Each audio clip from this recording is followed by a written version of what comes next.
Why is Cambot typing? Oh. We're recording. Uh-oh. Hi, Reddit. I choose you, go dude. Use rock tomb. That's not to say that this will go into the, the final cut, because I do edit these, but... Director's cut. Director's cut. The director's cut being there's no cutting whatsoever. Yeah, it's Exactly. just a straight playthrough from the top. Yes. See the full unedited 4 hours. 4+ hours. 4 hours, including bathroom breaks, and when that one guy's internet went down, and we just watched TV like in different rooms. Okay. Alright. I'm excited.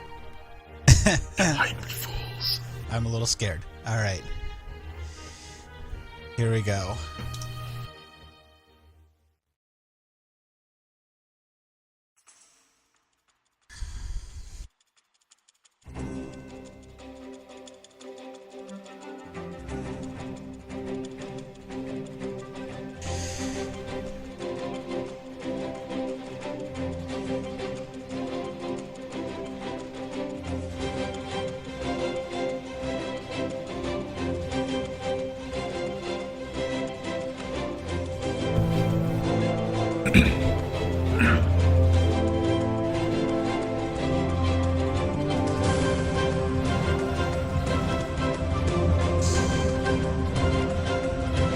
Hype is real right now. Get hype, everyone! I'm peeing my pants with excitement.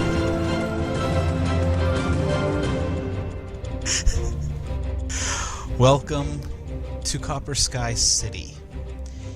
It is a massive city, and I can just go and read the description that I put in the proposal document, but it's a massive city of steampunk, if you will. Our story opens on a bright, hazy day in Coppersky City. The city is bustling as usual, with people rushing to and fro, going about their business. Ponyta pulling carriages down the street, men and women in fine clothing browsing the stalls, lining the streets. Children placing bets on regatta races, some urchins shining shoes, some street performers vying for attention from the crowd. But our scene is down a quieter alleyway, away from the hustle of the main roads. Here, on the corner of Haverdash Lane and Wayfarer Alley, a building sits quietly, looking out on the intersection. The sign hanging from the wrought iron arm above the door reads, Pokemon Laboratory, Professor Gregory Amethyst. The door to the lab opens now, and a thin man steps out. He is blonde, save for a long shock of blue hair extending from his forehead and encircling his head in a manner resembling an orbit. He wears thin, delicate goggles and a long brown trench coat. Thank you for showing me that amazing contraption, the man says as he steps outside. Oh, don't thank me, Chorus, another man replies as he too steps outside with him. This man, previously proclaimed as Professor Amethyst, is about as tall as Chorus, but he is stockier. It is clear from the texture of his hands that he works with machines all day. He wears a brown apron over a brown vest and black striped pants. Amethyst adjusts the iron goggles on his forehead and continues. My assistant, AJ, built the entire thing. I had nothing to do with its construction.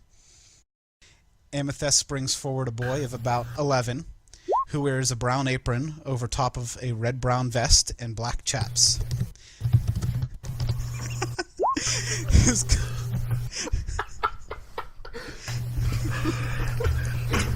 His gold-plated goggles with many lenses dangle around his neck. A shock of black hair peeks out from under his flat cap and situates itself over his right eye. His blushing was obvious despite the large number of grease marks on his face. Chorus smiles at AJ, and then up at Amethyst. Well, I must indeed be going now. I trust my book will end up in good hands? Of course! Those new lads will make good use of it, I'm sure. Which reminds me, AJ, they'll be here any minute now. You better finish up the windows.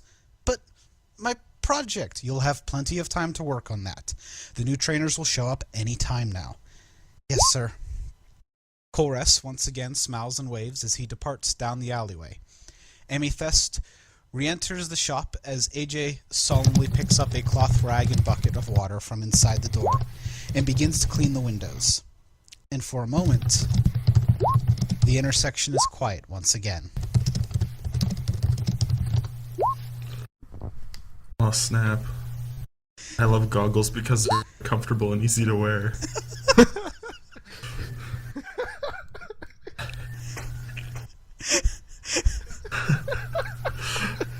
And so yeah, I've got a mechanical keyboard and big sausage fingers, so yes, I do type loud. You can deal with it. It's fine. Usually, Okay, here, one sec, I have to get my brother to turn down the music 1 second. that was essentially a cutscene. I had to get through it, so... That's perfectly acceptable. Alright, so we already got Kuros and AJ. Coolres and AJ. Kolres. Okay. I don't know. Yeah. I've been pronouncing it different ways. I don't know. Someone will correct us. Alright, I'm back with a big old country sack of bugles. Did you actually type in an E with a... Oh, yeah, sometimes my keyboard defaults to French for some reason. I don't know. I was first Control-Shift function to change it. Alright.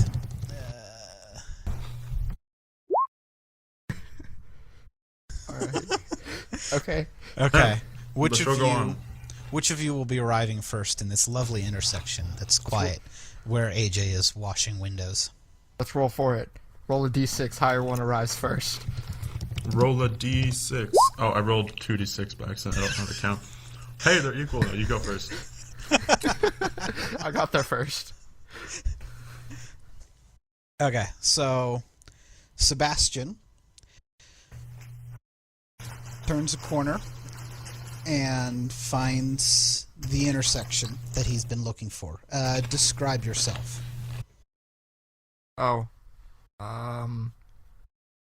I never got that far. Okay, here, I'll go first and give you a chance to figure something out. Okay. Sebastian gets lost a little bit. Sebastian gets distracted by a mirror. Yeah. What's that? Who's in there? What do I look like? Okay. Am I a boy or a girl? Like, what's your name again? What's my niece's name? What's my nephew's name? I don't know anything. Okay. Oh my Do god. I even have a niece? Where am I? This isn't the pharmacy. You're not my grandson. Okay, so anyway. Okay. Royce walks. Yes, go ahead.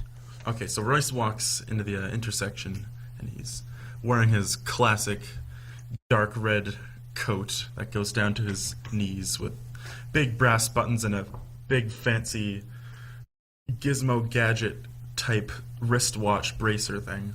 He's got a Panama hat on, which covers his wavy brown hair. His shirt is held up, his pants rather, not his shirt, are held up by suspenders. And he's looking around, kind of puzzled as to where he's going. Okay. Yeah. He finds the intersection that he's been following street names, and you can easily see the sign that's hanging above the laboratory with, a boy outside washing windows. Ah, yes, the sign. I see now. Huh? He says out loud. That's That's right, I know how to read. So Royce makes his way over to the building.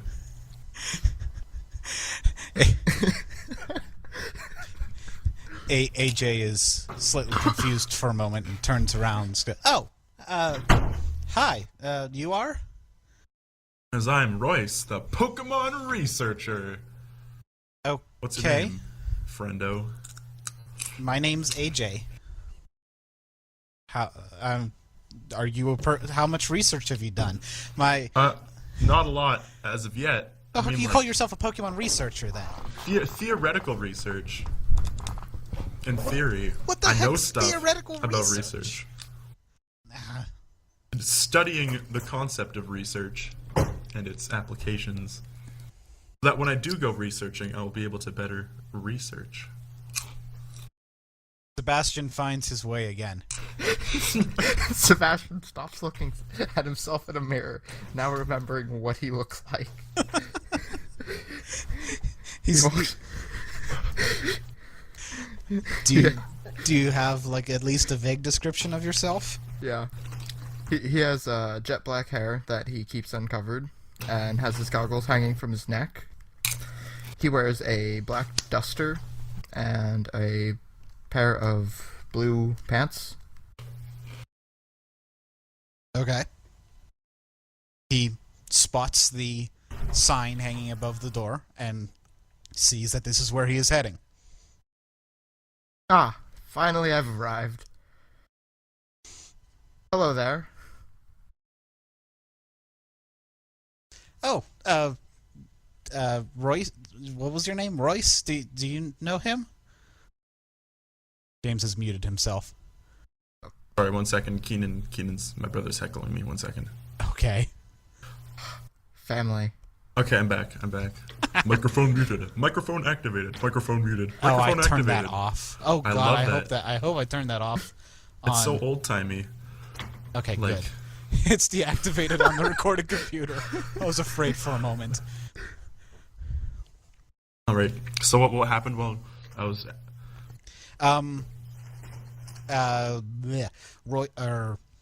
Sebastian found his way, described himself, and came over and asked, "How are you?" or whatever. I said, Yeah. "Hey, I'm doing pretty good. How are you, Buddo?" Good. My name is Sebastian. I'm here to meet Professor Amethyst. Well, that's weird, because my name's Sebastian, and I'm here to meet Professor Amethyst, except my name's not Sebastian. It's Royce. Uh-huh. You sort of hear AJ say something along the lines of, this is what they have to offer? What? And who are you over there working on the windows? Oh, I'm AJ. I am Professor Amethyst's assistant. How are you? Window jockey. I am I'm not a well. window jockey. I just had to clean the windows a little bit, alright? He opens the door. Professor! Bitch. And after a moment, the professor comes out. Oh! I presume you two are here for your for your starter Pokemon? Absolutely. Wasn't there a third one that was supposed to come? Yeah, I don't know. I hear he's been a little bit flaky about the whole thing. Well, whatever. Anyway, okay. Never mind. We shall begin anyway. Come in. He leads you into his lab. You enter a large 2-story workshop area. Shafts of sunlight stream down from several seemingly randomly placed windows through the dust in the air. Wooden beams crisscrossing the ceiling 20 or so feet above. There's a large wooden work table set not quite against the back wall, and a wooden staircase behind it that leads up to a loft area overlooking the first floor. There are many, many, many mechanical contraptions hanging from the ceiling, mounted on the walls, strewn all over the floor, looking down from the loft, perched in the windows. They're made of gears, coils, wires, sprockets, trinkets, pipes, springs, pretty much anything just lying around, shaped into various things, ranging from small toy flying machines to contraptions the size of bicycles. But one, specifically, catches your eye as you walk in. A massive golem, standing 12 or 14 feet tall, against the it stands against the side wall with 3 ladders propped up around it. It has large gold-tinted iron covers covering most of its inner workings, the cogs, pistons, other parts inside. It has a large central torso, almost round in shape. Its shoulders and forearms and feet are over half as large as the torso, and it has comparatively tiny head with one shuttered lens for an eye. It isn't completely finished. The right arm's inner workings are all exposed, and pieces seem to be missing from inside. AJ walks over to it, and it's clear that he's happy just looking at the thing. And the professor, of course, waves him off, and he turns around. It's like, "This is mine. I built this. This is awesome." Neat What is place this? you got here, Professor. Royce looks around in awe at the techno wonder that surrounds him. Thank you, boys. Yeah, this is AJ's project. It's for a presentation we're doing on the recently discovered iron Pokemon. He's not quite finished with it. I'm working on it. Yes. Go ahead, get back to it. It's fine. But yes, you boys, you came here for your starter Pokemon, and so that you can help me. Is that correct? Yes. Absolutely. Okay, good. Okay, well, first things first. Your Pokemon, which you will certainly need in this endeavor, I'm sure. He goes over and pulls out of a closet a tray with 3 Pokeballs sitting on it. So, Oh, Pokeballs, huh? This sure is some highfalutin outfit here. They're apricorn balls, obviously. well, yeah, yes, of course. These ones are. I will get to that in a moment. Don't worry. So yes, we have here 3 Pokeballs. If you look, one's a fastball, one's a heavy ball, and one is a pick a ball. I don't know. Hang on. Level ball. A what? A level ball. Sure, let's go with that. A football. Yeah. Sorry. Oh yeah, okay. Heavy ball is one. Yes, that's fine. So yes. So yes, I have 3 Pokemon here. Obviously, your third compatriot was supposed to be here to choose the last one, but come. Well, I will gladly take his instead. It'll help me enhance my research even more. Of course. I believe you can choose which you want. Go ahead. What's inside each ball, Professor? That is for you to decide. Just choose a ball and you'll get what you'll get, I suppose. I don't necessarily know how this usually works with other professors. I don't usually deal with Pokemon, but this whole Iron Pokemon thing is something certainly to be looked into. So I need some helpers. They're probably not what you usually think in terms of starter Pokemon, if you will. Pokemon that people usually get, but go ahead. I guess I'll take the level ball. Okay, so Sebastian picks up the level ball and he opens it up, and inside there is a Ralts. Aw, how cute. Also, I'm having trouble hearing you, Tustin. It's like I'm losing sound every couple seconds. We lost you for a moment while you were talking. Yeah. So, it's must be my internet. Okay. Well, let's hope it's not much of a problem anymore. Are you? Do you think we can continue? Oh yeah. Okay. Like, it's not impossible. It's just, I don't know. Okay, let's keep going. All right. So yeah, okay. So he's chosen the Ralts. You, sir? I'm gonna go for that good old heavy ball there. Looks just my speed. So Royce picks up the heavy ball, and when he opens it up, there's an Ekans inside. Oh my god, a snake! Oh.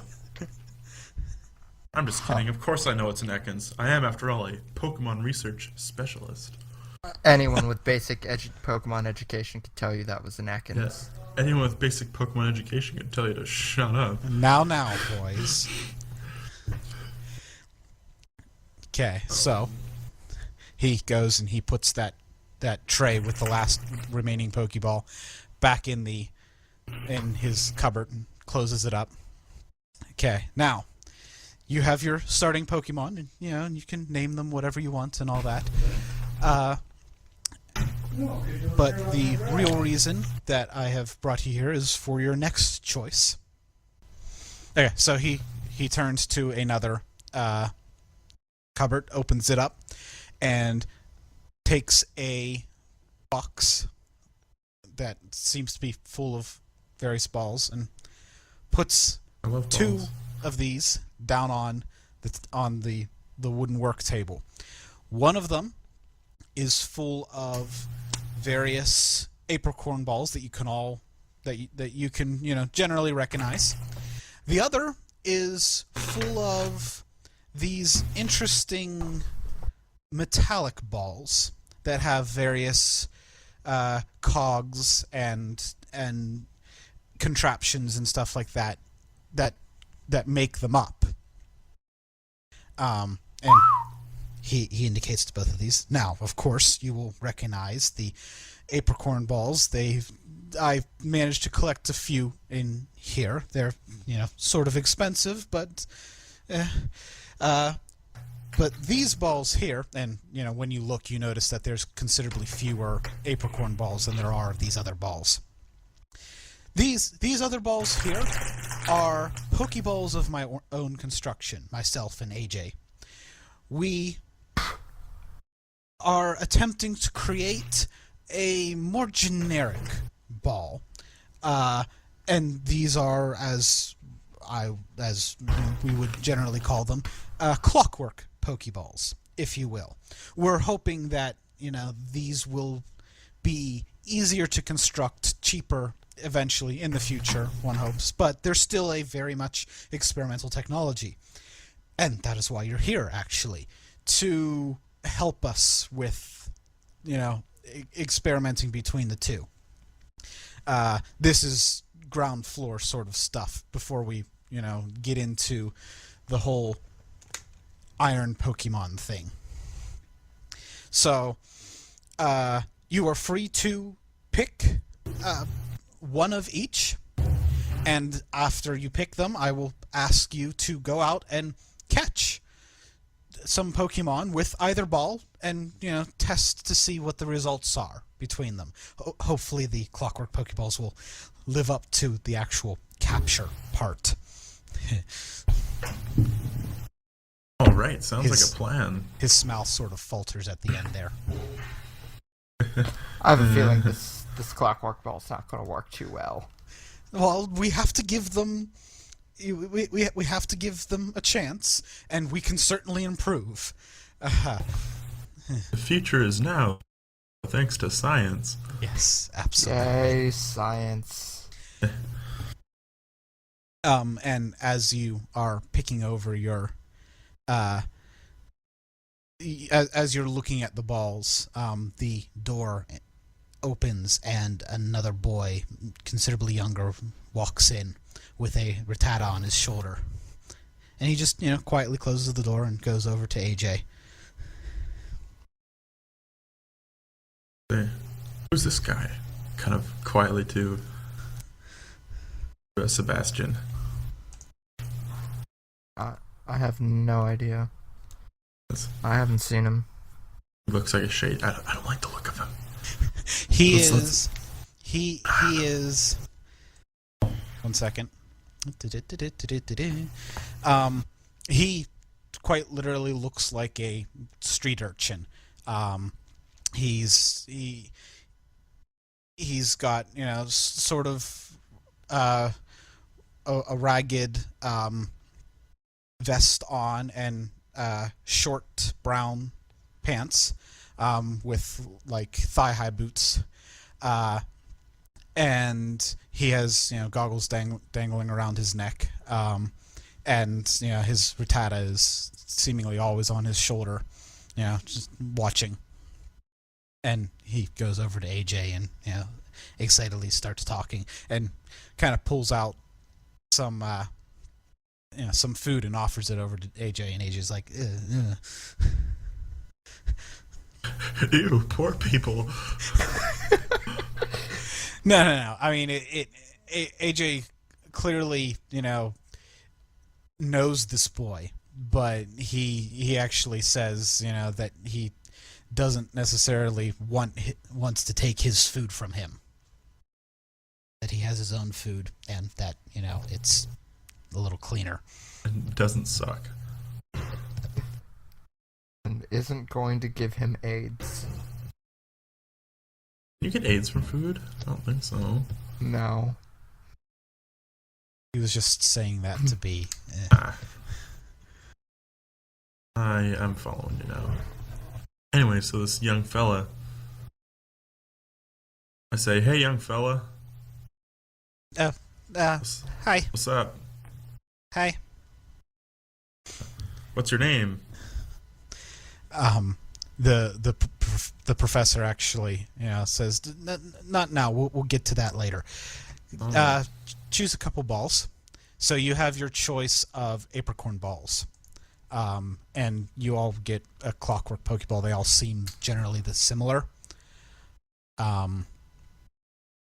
So there's a level ball, a lure ball, a moon ball, friend ball, love, heavy, and fast balls in there that you can choose one of. Well, friend ball sounds like a good time, because you know what? Pokemon are our friends. You take the friend ball. That's what I was going to take, too. Well, you know what? Get your own ball. Stuff it. I'm friends with Pokemon, not you, buddy. So step back off my Pokeball steez. Wow. There are roll over this? There are 2 friend balls in there, but, the professor sort of makes it clear that, he was hoping you guys would choose different balls. But, I mean, he doesn't stop you from doing it.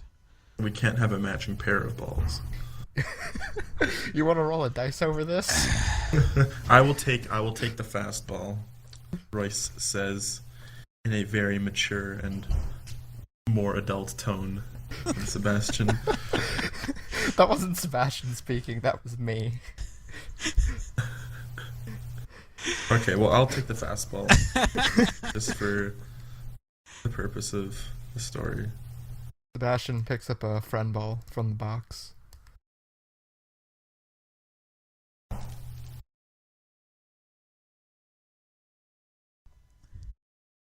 Okay. So I'm not going to go for that fastball.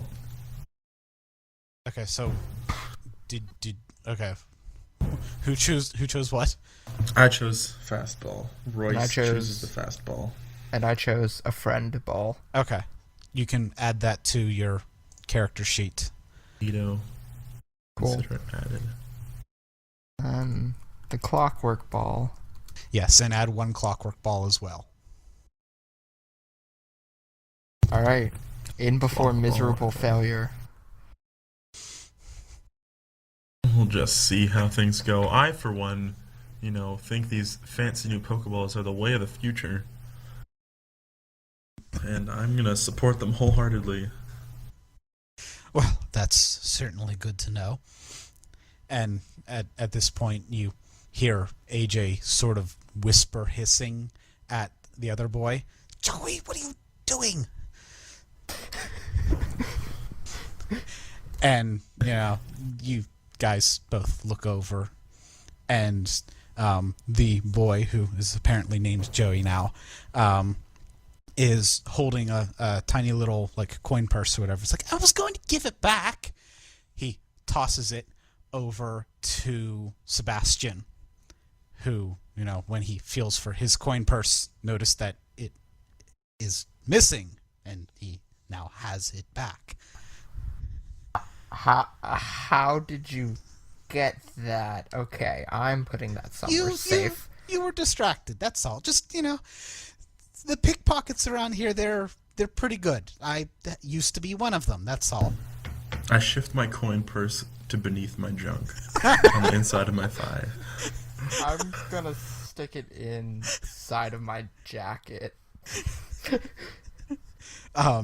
For the record, that was a passive perception against his attempt at what is Stealth? oh yeah, okay, stealth. Yes. I wasn't sure if stealth was an actual ability. Yes, that was a passive perception against his stealth. He got a 10, and the passive would be 7. So, anyway. Aw, I failed. Should have had a perception skill of 3. Well, you know what? He can stuff it. You know what? Sebastian's just gonna count his money to make sure it's all there. Don't worry, I didn't steal anything. It's like, and AJ's like, you shouldn't have stolen it to begin with. I say a nice one. And Wow. Professor Amethyst is chuckling at all of this. Let's just go test those balls. Is there a reason you came in here, Joey? Did you hear any news recently? And Joey's like, oh, no, none this week. I just wanted to see AJ is all. It's like, it's so odd. Nothing's gone on this week. Well, that's fine.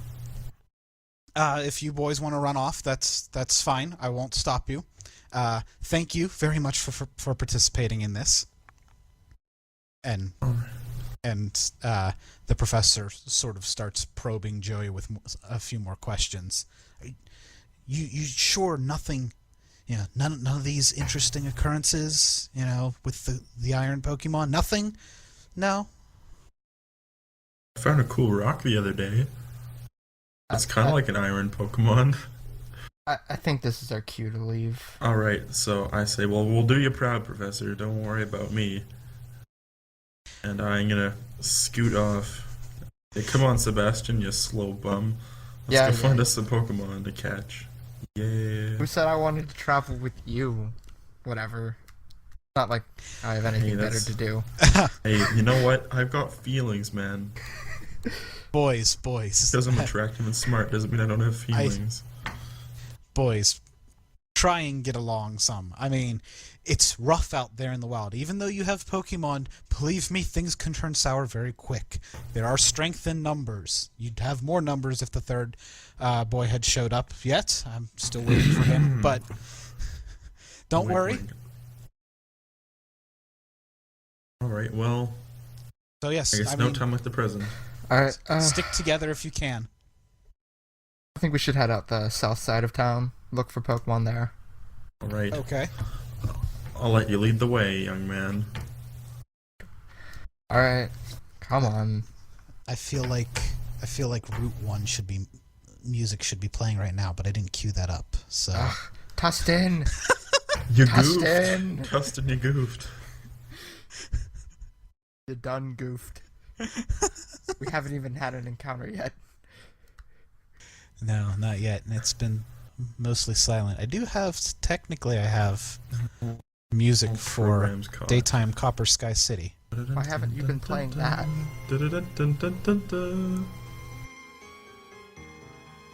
I like this. Daytime Copperskies City.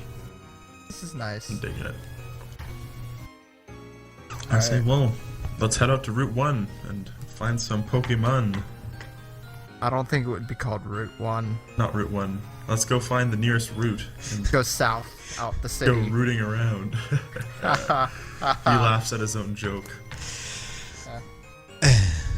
There is no Lilip. Okay, so the professor bids you good luck and tells you that he will be expecting you back in a day or two's time to report on it. He's apparently not expecting it to take long to catch a Pokemon or two. Nap. Okay, well, let's do this thing then. Alright. So, you start heading out towards the south of the city. Fortunately, you are nearer the south of the city. Wonderful news. But it still takes a long trek. It will still take a long time, like, maybe an hour or more to get out of the city onto a Pokemon, like onto a route that has grass and stuff like that. Oh, snap. What a commute. Wow. Big city.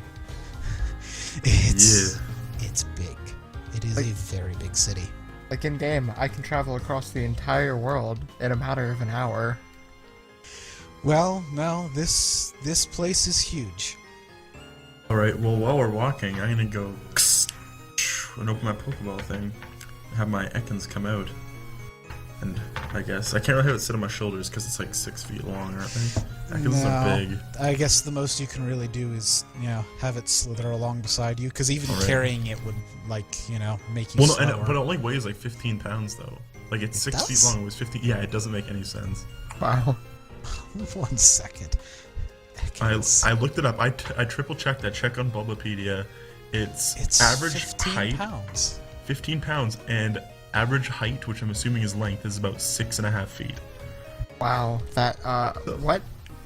And if you look at pictures of it, it's a pretty big, like, girth-wise. So I'm thinking it's just full of, like, helium or something. You want to know how much Ralts weighs? How much? 14.6 pounds. And how tall is it? 1'4". Holy, Yeah, Ralts is small. Yes, Ekans is that's probably its length. Your Ekans is actually probably a little shorter than average. Yeah, it's a little under average, I think. Yes. Yeah, maybe exactly 6 feet or so, thereabouts. While we're traveling, I'll have my Ralts follow beside as I think of a name for it. But I've already thought of a name. I'm gonna call it Annie. Annie the Ekans. They both start with sounds. It's good enough for me, and it's good enough for Annie. Annie does seem to enjoy her new name. Alright. They say, you're a carnivorous Pokemon, so we'll probably have to find you a Pokemon to eat or something. I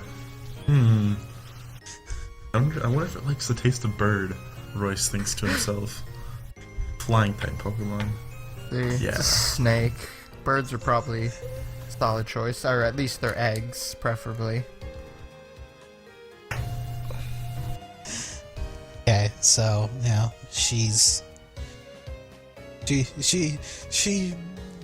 seems a little bemused as you ponder what it could eat, but otherwise she's perfectly happy moving along.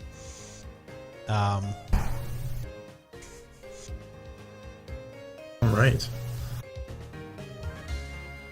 Out of character, Alright. what kind of Pokemon are you thinking of for like your second, general species or something? Well, in a perfect world, my second Pokemon would be a Helioptile, but I mean, I don't know how well that fits the kind of biome thing. Having like a desert lizard just scooting around in the woods. Probably not. Well, ideally, it's not gonna be some bird type. No, because it will be eaten. If it's a tail, maybe I a don't grass. expect it to survive. Maybe some kind of physical attacker to help team balance. I don't care as long as it's something, cool. Like, I like the most Pokemon, so, like, Yeah. they're pretty free and easy. I'm okay with most right now, until we start getting into it.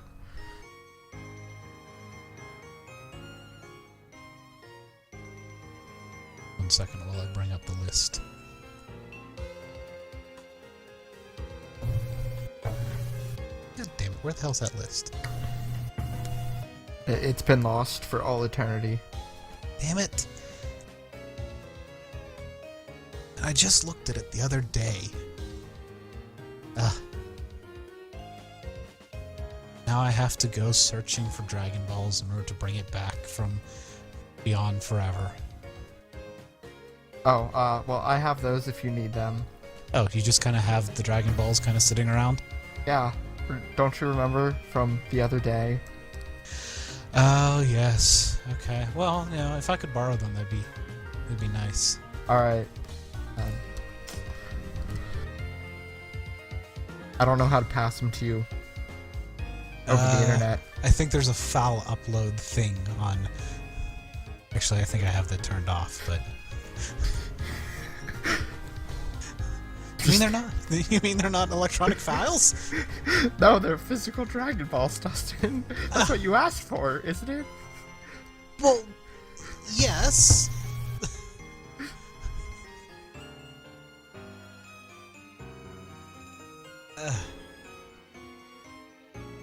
Okay, seriously, where is this list? Ah, there it is. God damn it. Just roll a D700 and go with whatever number shows up. That's the number Pokemon. D700. Ah, you found a Dugong.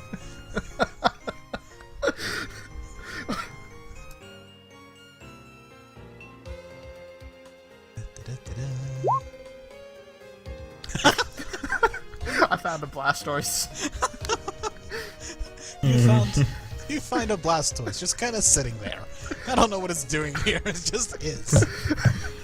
Let's eating not a bag disturb of it. chips on a log outside town.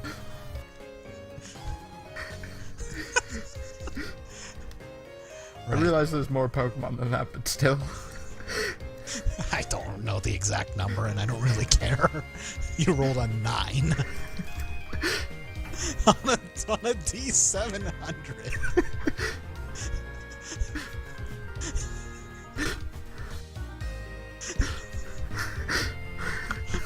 I told you! I always roll low. All the time. That's just ridiculous.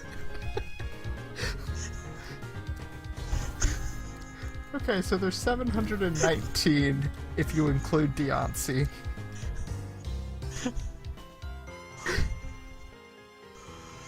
Oh, God. There we go. That's a big number. It's probably a legendary. Yeah. I don't know, let's find out. No, it's a Greninja. What? Really? 658 is Greninja. Ah. Interesting. I've now rolled 2 fully evolved starter Pokemon. Both Now They're water both water types. type. Now roll me a perception check. Both of you. Okay. That's D6, right? Oh, Bridness. Okay, what's my 2d6 perception? plus modifier. 2d6 plus modifier. What is my modifier? 2. 4. Hang on. Yeah, for Royce it's 4. For Sebastian it's 2. Collar, pop the collar. Whoa, big numbers. Oh yeah. So I That's a activate my eagle eyes. How do you already have a +4? Because I've got 4 in my mind stat, or whatever it is. Oh, Yeah, because I'm a big smarty pants and I know a lot about stuff. I That have makes me better at seeing things, I guess. I have a 2 in mind and a 3 in spirit. Oh my god. This thing has 5 dice. That sounds not fun. That doesn't sound good. Let's fight it. Let's do it. Okay. None of you see the Greninja flying overhead then. Wait, there was an actual Greninja. If you had actually rolled a perception check that beat its stealth check, yes. I did mention the Greninja in the proposal document, right? Oh, breezy. Yeah, you totally did. I remember that now. Neither of you see it, by the way, We just missed Okay, our well- chance. as it leaps from building to building, somehow stealthily. I just In continue the on my middle way. of the day. I'm not trying to catch things that aren't there. You wouldn't be able to catch that thing anyway. I wouldn't. My Ralts only knows confusion. It's a dark type. I could struggle it to death. You could struggle it to death. Oh yeah, by the way, did you... I don't remember these two names yet. I will get to know them. Royce, did you have another sprite besides No, I couldn't find one that wasn't like that. Okay. Well, then I guess we're just gonna continue using that for a little while. I'm sorry. Okay. Well, you don't necessarily have to have a scientist sprite. Sebastian has a Ace Trainer sprite because there's no such thing as a coordinator class in game. So, I like how Ace Trainers look. They look pretty cool for Gen 5. Alright, I'll keep looking while we go.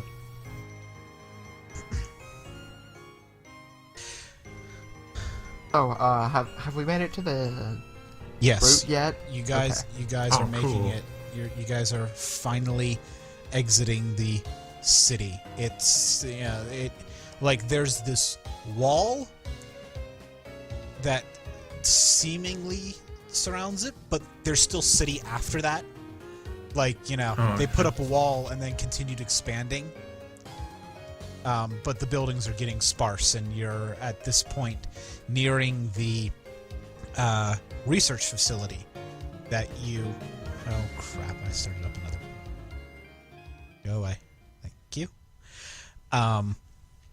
You're at this point nearing the research facility that you know is to the south of the city. And, Royce has probably gone there a couple times on field trips or something. Yeah, learning expeditions, as we like to call them in the researching biz. How old is Royce anyway? 15, I think? I'm older than you. Sebastian's 17. Just shut up, Sonny. Sonny. You may be older than me, but I'm 100 times smarter at least. I'm just... Or at least like maybe 1.5 times. I'm smarter than you. You're older, but I'm smarter. Nah, nah, nah, nah. Sebastian just slaps Royce up the backside of the head. Dear God, what have I done? Ow, bitch. Calm down. Let's just find some Pokemon. These two are going to Report get back to the on. professor. These two are going to get along beautifully, I see. Hopefully the other guy can Give it a perform week. balancing role. Alright. So I start looking about in the grass for Pokemon. I say, wait, I have bait in my backpack. Maybe if I toss some out in the road and we hide behind a tree, a Pokemon will appear. Hold on, there's still too many buildings around. Let's travel outside a little bit farther. Okay, fine. Like, Urchin boys are kind of like Pokemon, What?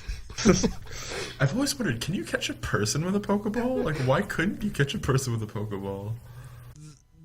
If you go and read some of the splat books that come with PTU, they go into a little bit of detail about how Pokemon are made of different something or other, that the Pokeballs, things. yeah, that the Pokeballs can actually energize or whatever like that, and they actually go into the possibility of Yeah. what the hell is this thing? They actually go into the possibility of storage balls, balls used specifically for storing things other than Pokemon. Yeah. So How can our Pokemon be real if our Pokeballs aren't real?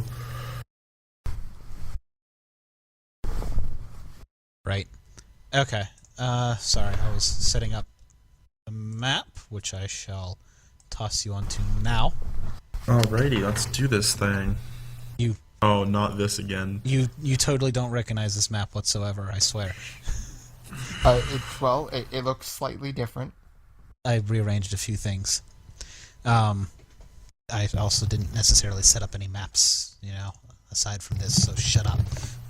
This road looks suspiciously familiar. I feel like I helped a small child. I feel like I got ganked by a bird on this route before.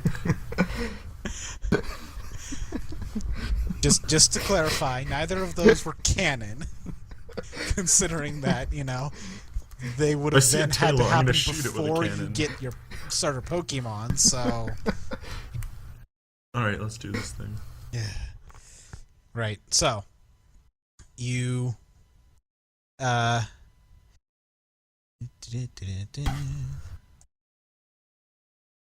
You are walking along, and you come across a...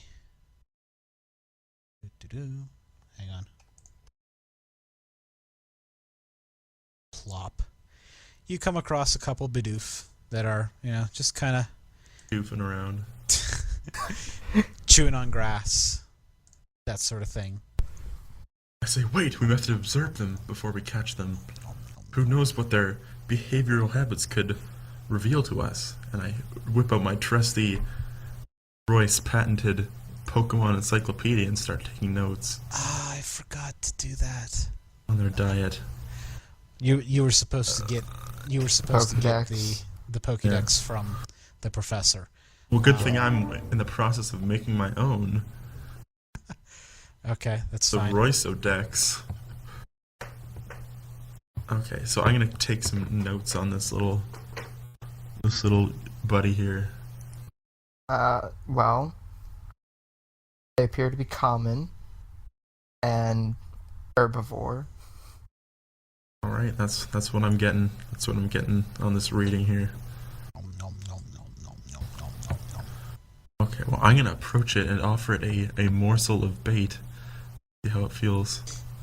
I'm gonna scoot my little buns closer, a little bit down the road, and I'm gonna withdraw from my trusty sack a little pouch of Pokemon bait. Hello? I'm here. Give me a second. Okay, sorry, I didn't know if my internet had zonked out or what was going on. Nope, your thing didn't zonk out. Okay. There's just a bunch of rules that I have to refresh on. Actually, there's one rule that I have to refresh on. Internet has a penchant for zonking out. Zonking. To lure Pokemon or to distract Pokemon.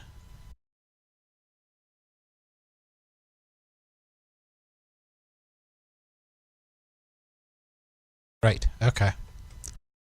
That is fine.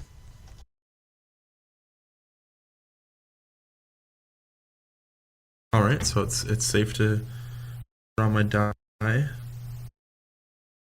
Well, my bait, rather. Give me a second. Alright. Right. So yes, get out your bait.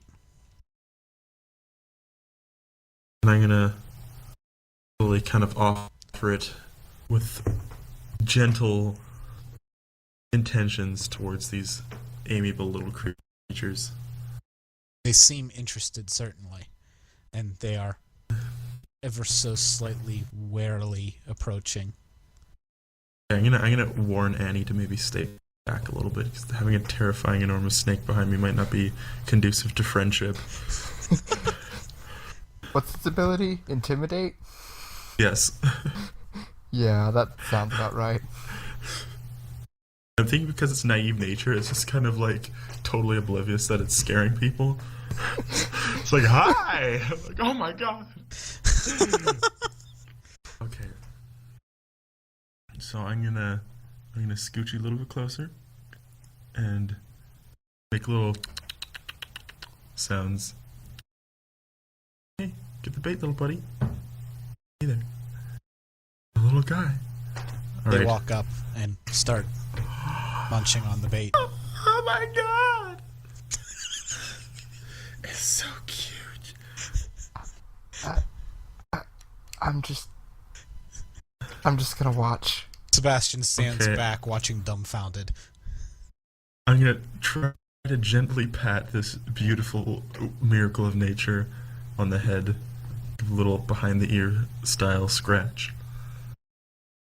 As you, As it your as it hand, partakes of my delicious bait. as your hand approaches, it kind of hisses at you and steps back. Okay. I put the bait on the ground and say, hey, we're all cool here, man. We're all chill. Hey Royce, And we're trainers. Do you know what Pokemon trainers do? hey, you know what? Sometimes you can resolve things with compassion and love rather than violence and battling, hombre. If you knew anything about Pokemon, you would know that, he says, pushing up his non-existent glasses. Oh, he has goggles. And they're the Presumably. does everyone have goggles in this world? Everybody has goggles. It's steampunk. Everybody has goggles. Because they're comfortable and easy to wear. I like goggles. They're comfy and easy to wear. Apparently, this is now a catchphrase. It's like the shorts thing, but yeah. So I'm gonna just keep, these little, look at them up close and observe their I don't know, their Pokemon-ly habits. Take notes in my book. Or mental notes, I guess, because it'd be weird to be kind of like writing like on top of them. Sit still, I need an even surface to write on Bidoof, just,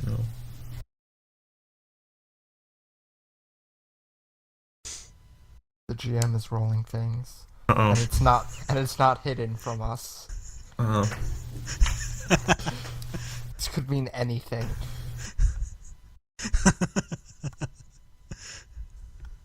I'm just gonna watch as Royce gets attacked by the Bidoof. Damn it! That's what I'm predicting. Nope. The two of them are munching away. Yay!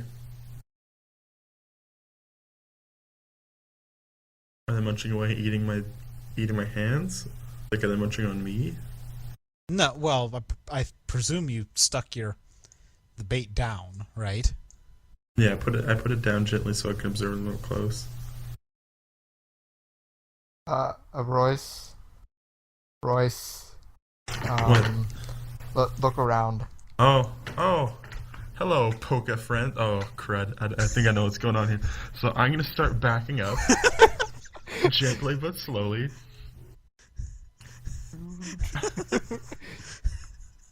Okay, so I'm gonna back up, and I'm gonna toss another little handful of bait farther down the path, maybe somewhere over here, and I'm just gonna keep on backing it up. All right, let's go this way. All right.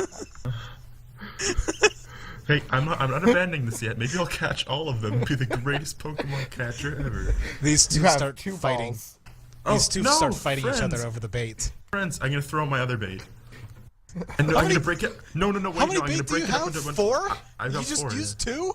No, I just threw one, and I changed my mind on the throw. I'm gonna break it up to little pieces and throw it, Okay.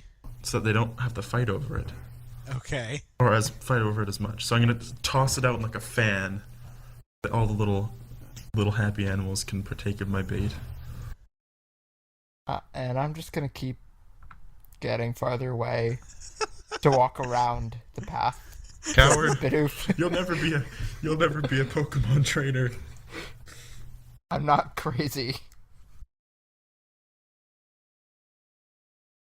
Oh gosh, more rolls. Oh.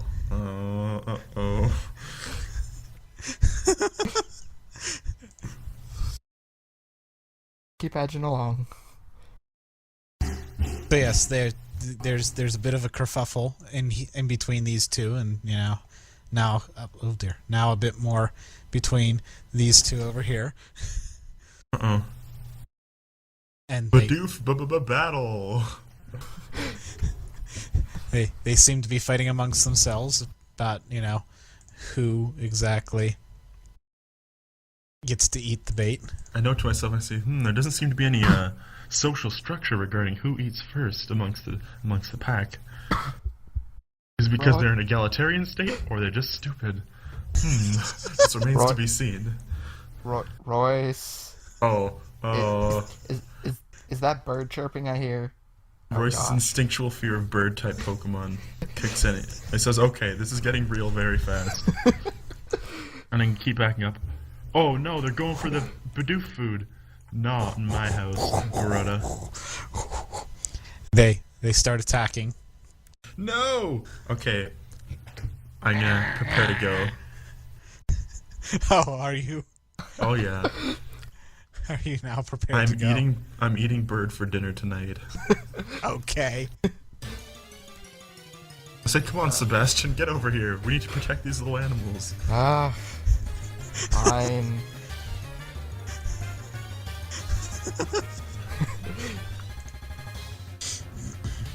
Okay, so who goes first?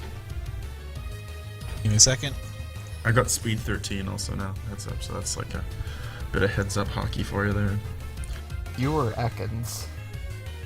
Ekans, I've got speed 9. Walt says speed 8, and I have speed 5. Haha. We are team fast, but I've got really low combat stats besides speed, so I don't know. Hang on a second. I do have that ability.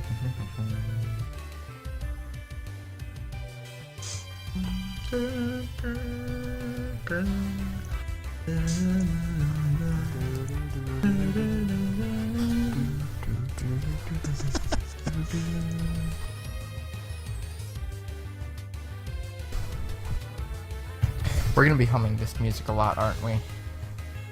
I Just apologize. Just like all of it. I'm just gonna start humming constantly. Oh my gosh.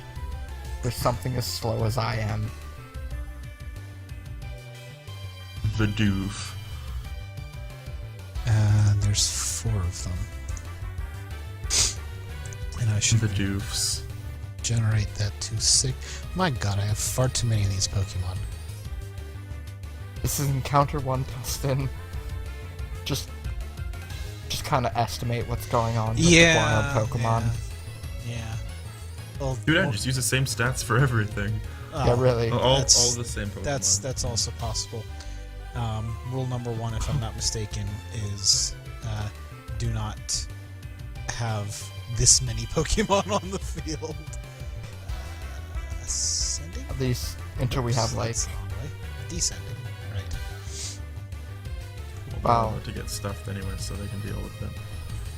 Don't do it until we have like Earthquake and Surf to just hit everything. Okay.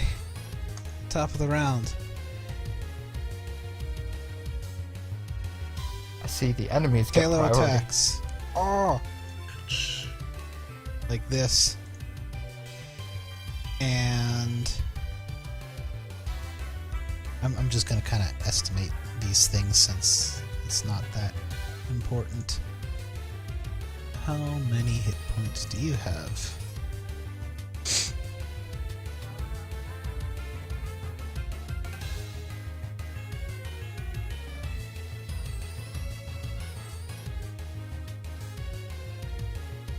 Oh my god. I can't type.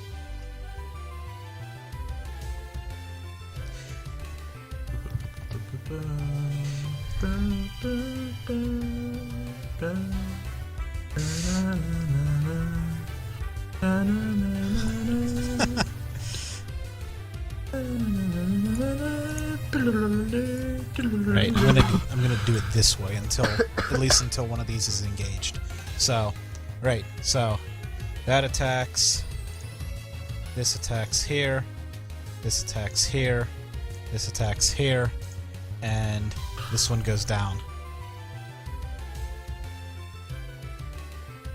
It is now Annie's turn. Oh, rage time. Okay. Wait, gotta do a quick measure, Roni. 1, 2, okay. So and he's putting her S-foils in attack formation, and is going to use glare on that Talo there. It's moving there and using glare? Yes. Actually, hang on. No. It's going to go... Where was it there? 1, 2. It was there, yes. Yeah, I'm going to move it there. Kind of slice the pie and use glare on this ugly fella here. Okay. Right. Okay, which paralyzes if it hits in this now. Yeah. Go. Damn it! Every time! I rolled like four threes. Oh, I hit like twice in our test encounter. Like, out of how many rounds? Like, 6 rounds or whatever? It was a joke. I understand why you have a fear of birds now. Yeah. Well, And it critted me on its, like, first attack. It's like, not kosher. well, at least you matched the AC to actually use the attack. Yeah. It has an AC. Oh. Yeah, it's like, I have to roll a 1 to miss. But it has the speed evasion or whatever, so... Yeah, no, you're not hitting it. Yeah, well, Each of it these at balls. least has a speed evasion of 2, so... Or, no, that one actually has a speed evasion of 1. I thought every... oh yeah, it is every 5 is an evasion of 1. Yeah, exactly. Okay, so... Annie's turn is done. Dang it. Royce. Alright, I'm gonna get my potion out at the ready for my pack. Ready for some rock'em sock'em. I believe that's a move action. Yeah. Okay. Or shift, whatever the hell they call it. Yeah, I don't know why they call it. Just try to sound different. Just move And action. I'm gonna try. See, they have a shift action and a swift action, and they sound so freaking similar that I actually got them mixed up reading them. So I at least changed it to minor. So Move action and move minor standard. Okay, well, I I'm like gonna actually that, no, I'm but- not gonna take out my potion. I'm gonna run over and try to like kind of send these Bidoof down this a ways and try to like kind of You're gonna attempt to direct wild Pokemon. to direct them. Yeah. I'm gonna wrangle these bad boys. What should I use? What skill? By the way, I just sent you the link to the cheat sheet that I wrote up in the TeamSpeak chat. All right. Oh, I'll take that's it. good. That lists off moves and what each of the moves counts as and all that or the actions, I mean. Right, so I guess cheat sheet. should I use? Okay, should I use like command for this or charm? what are you doing? I'm trying to kind of get the little Bidoofs to run in a direction towards Sebastian, kind of thing. Get to safety.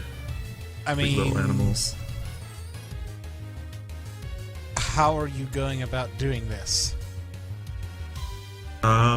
Just kind of like, oh, come on, little buddies, go, kind of picking them up and like putting them on the other side of me and like, ugh, get to safety, kind of thing. Just like giving them pats on the bum as they go, just like, go, go, go, kind of thing. Okay.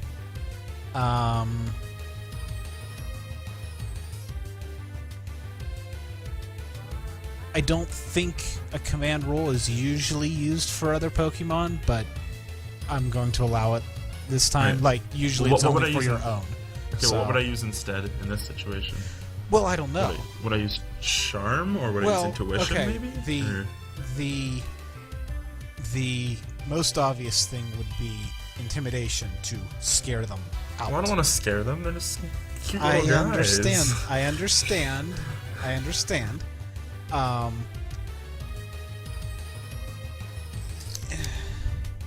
don't think charm works necessarily on Pokemon, and certainly not on these guys.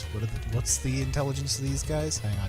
Like 0? 3. Negative. Oh, 3 isn't that dumb. 3 is like average Pokemon smartness. Your Ekans has 3. Yeah. Yes. My Ralph has 4. Yeah, it's because it's a psychic type. Psychic I'm types are smart. pretty sure. Well, I know Slowpoke is a 1. I don't know if there's any others that are like that. So Maybe Magikarp. That's 0. there's not no even 0. aware. There's 1 at least. It's not even aware of its own like existence. It's just lives to flop. Yeah, and that's a level 1 actually. 1 is the lowest. It actually says on level 2, it is now self-aware. So Okay, well, so I would allow command. all right. Well, I'll try to command. I don't believe anything else is going to do that.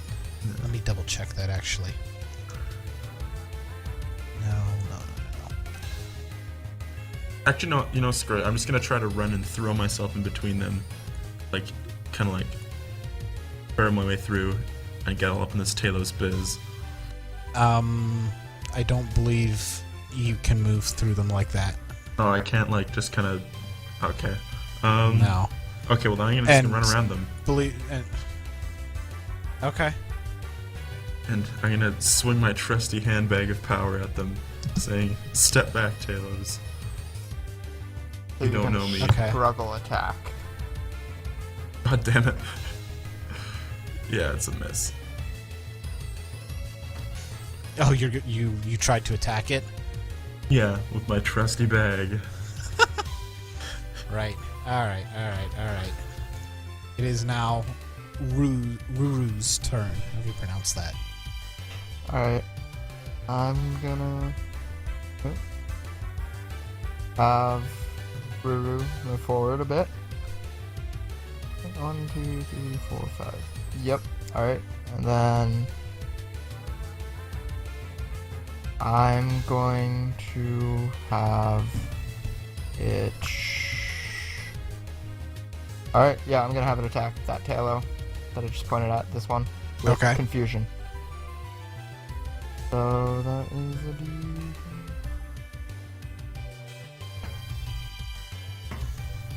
I rolled a 12. So Peter. That should hit. that should hit. So It won't confuse, but it should hit. So 2d6. Oh, so it's 2d6 plus 31 damage. Mother of Jesus. Minus its special defense. minus special defense, which is a 4. Get schooled. See, that's how this is done. Hang on a second. I have to Okay. go find. Okay, so this is the. Its HP is 42. Dustin, you didn't mute yourself. I know. I know how much HP it has left. No. That was its HP. Yeah, I know. I can do math. No, it's got it. Oh, yeah. It has 11 left.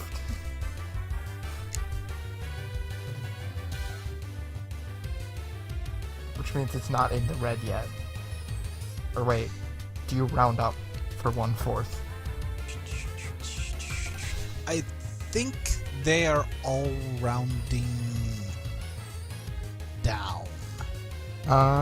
When I go look at Yeah, it rounds down. yeah, go look at your HP markers on any of your sheets. Yeah. Yeah, they're all that's- floor. So yeah. yeah, it rounds down. Okay, so it's literally one hit away from being the red.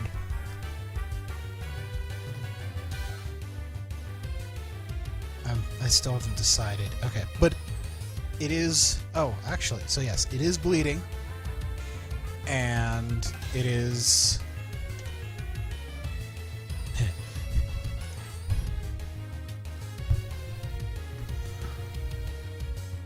It is indeed bleeding, and it is a little staggered by that blow.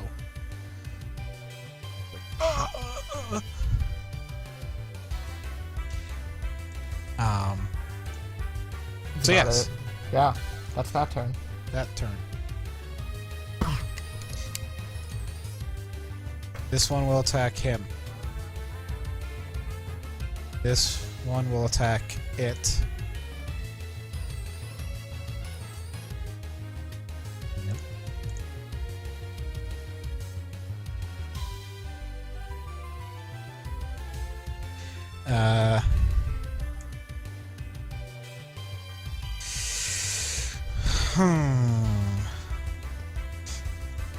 What should I do? Dice roll. Oh!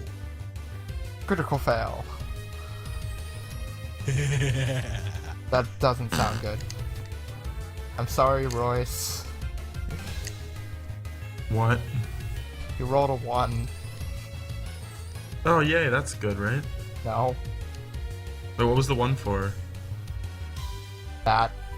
It moves here and attacks you. Hey, whoa, step back, dummy. You're being attacked. This is the first one. Give me a second. Basically what I'm doing is I am filling in... I have a tool that generates, just Pokemon randomly on the fly. And whenever one of these actually enters combat that's not between, the NPCs, I've entered the stats and they become actual Pokemon. Pretty cool. I don't want to deal with, attacking everything. So it will...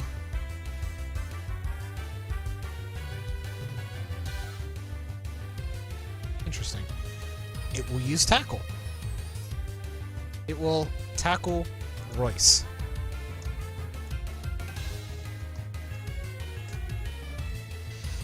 Ouch. And I presume a 13 hits. Yeah. Because you don't have anything to go above. That's an accuracy check. 3. Yep. Oh.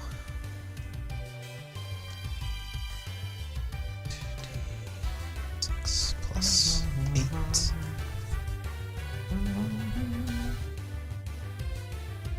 Minus your defense. Oh, 15. You have 15 defense? Oh, no, 15 after defense, so it's 6. Oh, okay. Like, that's not possible. Oh, it's possible, I'm more but not at this powerful level. than you. Actually, I have 6 defense. it is possible at this level if you put all of your level 1 points into your defense for whatever reason. No, I did a balance. Well, yeah. I did. I mean, I gave myself 10 special defense, though. Because I'm like, Ralts can't take a special hit. So I should be able to. Exactly. I don't have base stat relations to worry about. Certainly not. So yes, it is angry at you, and it tackled you. Oh, you dumb piece of shit. It is now Sebastian's turn. Alright, how far can I throw a rock? You actually have a throwing range. Oh yeah. What is that? It is Whoa, I have 6. 4 plus your acrobatics, athletics, Alright, something so along those lines. So I have a 6. Alright, Yes. then I'm gonna move... No, that's not the thing I want. I want this. And then... That is 5. Okay, I'm gonna throw a rock at that Tailo. Okay. The one I hit with confusion. You find a pretty good rock, and you now make a struggle attack. I missed. You did.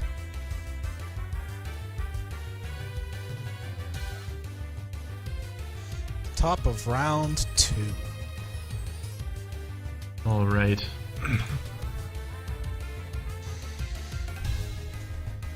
So this one is going to flutter over here and attack him. And this one is also going to attack him.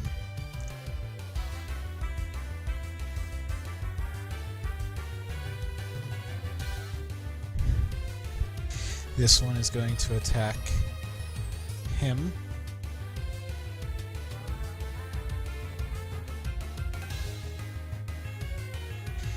And this one is not particularly pleased that it got weirded out.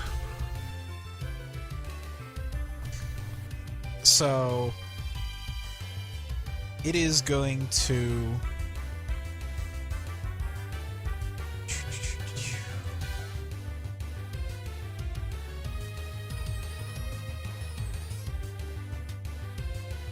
All of its moves are melee. What? It's not gonna fly anywhere?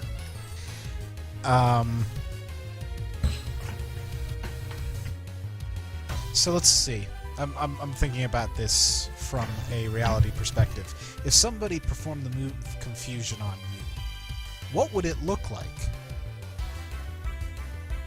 It would just be, oh my god, suddenly I'm confused, or, you know, All of a my sudden mind. you're just like hit with psychic energy. Right. Or something, I'm assuming. Would you know where it came from?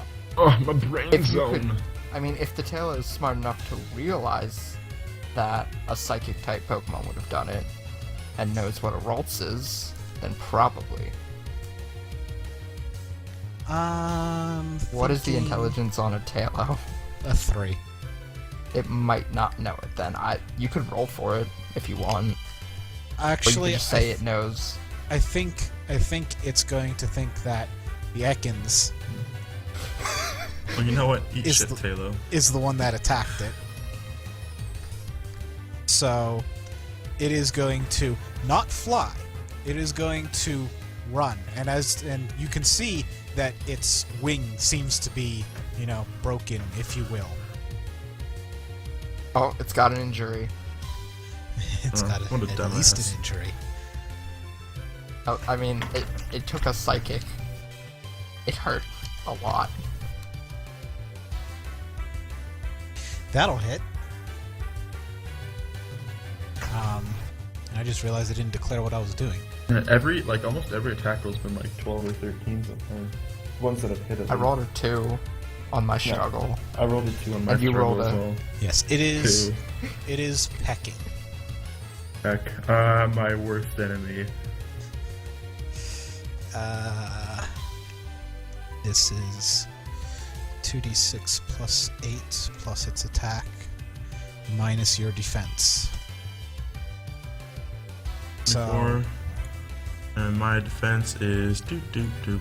Hang on, it's in my character sheet thing. My defense is 7. right. Doing a total of 17 attack damage.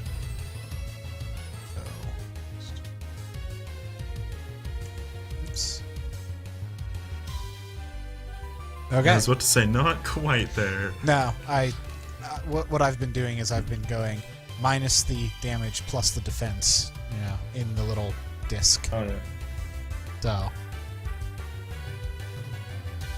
Mary. and that will end the Tailor's turn. It is now the snake's turn. Alright. Wait, what about the rest of the Tailo? The They're all rest of the Tailor already attacking went. Bidoofs. Oh. Bidoofs Oh, can yeah. suck it. They're I turning didn't on me. remember. Alright, well. I'm just gonna use a big old country bite. Go get your bite. I swear. Are you for real? Oh! I rolled. Got a 1 evasion. Huh? What's evasion? Is it 1? The If active. it's 1, I hit. No, it's 2. Ah! Wait, what kind of evasion? The one active Tailor has an evasion of 2. A speed evasion. Speed evasion. Oh. There's 3 kinds of evasion. Yeah, but There's special, speed, and physical. Yeah, speed beats the physical and special. Speed can be used for either. Yeah, you can use it for Okay. anything. Yeah. Alright, so if you have one that's better than the others. Yeah, like Yeah. if your speed is 3 and your special and regular are like 1, you'd always use speed. You pretty Alright, much. that- Yeah. Makes sense. Although, if you're, say, trapped, like, Yeah, like if you're in a If- situation where you can't dodge. then your speed evasion goes to 0. So, Right.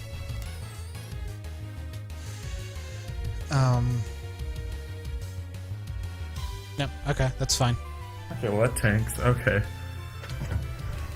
Alright, so it's my turn next. I guess, so Yep. I I'm just gonna... realized that you guys can't see any of the names. I'm gonna run round back of my Ekans here and get my potion ready.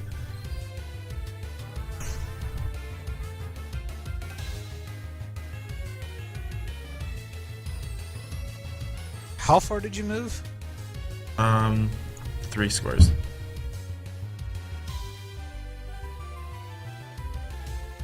You went there.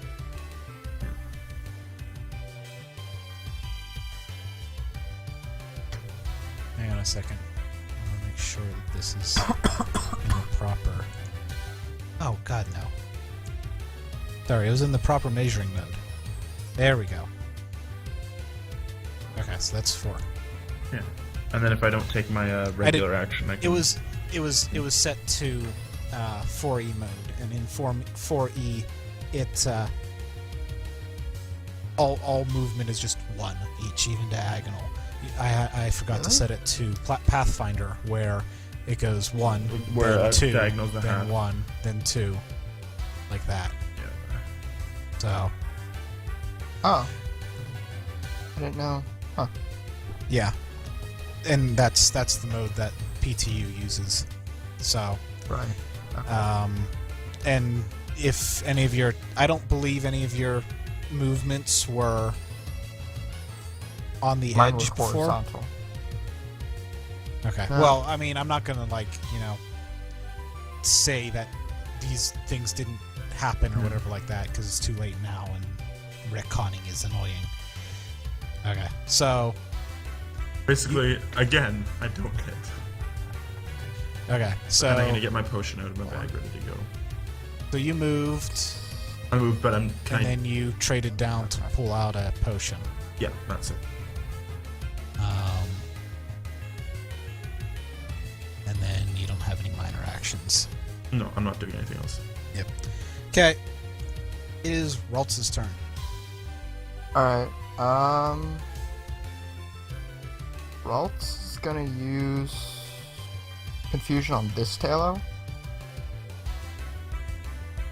Okay. I hit. You did, yes. Oh, shit. I hate you. 23 minus special defense.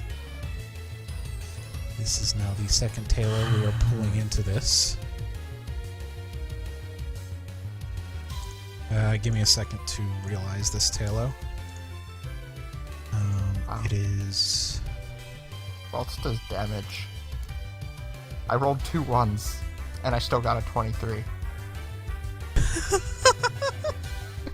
You rolled minimum damage, and your I minimum rolled damage was 23. That's Yeah.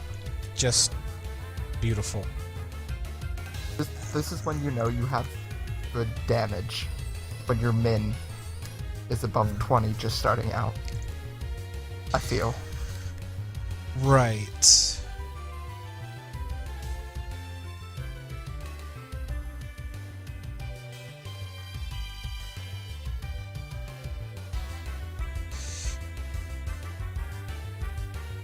And then I can remove that marker. That thing, or that Talo gets hit also, and it's like, oh, reeling. And it seems to be bleeding. Actually, Normal bleeding? it's Yellow in the red. or red health? It's in the red. Ooh. There we go. That's That what one I is in the hope to red. hear. And actually, that's because it got attacked before. That little, By the Bidoof. the little yellow marker that I Yeah. just removed when the Pokemon became realized. Right. Bidoof's attack. Your Ralts isn't doing anything else, like moving or anything, is it? Nah, it's good where it is. Okay. The Bidoof's attack. Oh! So... keep clicking wrong buttons.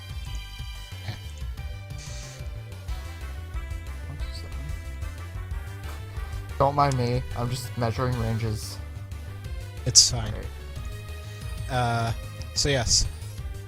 This Bidoof attacks this. This Bidoof attacks... What was it attacking? It was attacking this one before. Roll a d3. I don't know. Yeah, it attacked this one before. It's going to continue doing so. So... Don't die, Taylor. Now it actually has to make a roll to do actual damage as opposed to just kind of, you know, generic damage. Taylor, don't die. Please. That hits. No.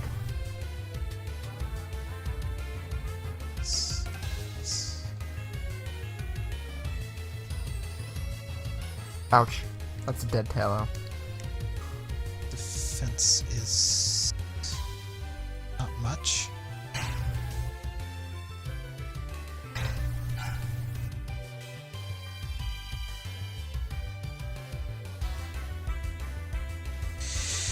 Yeah, it goes down.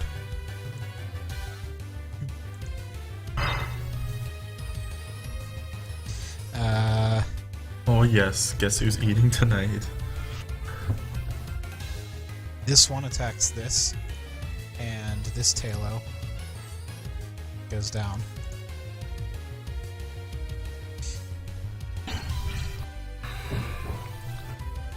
This one...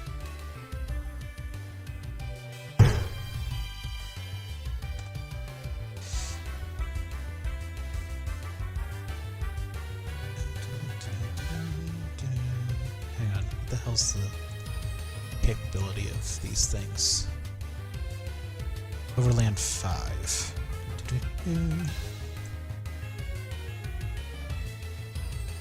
It moves there.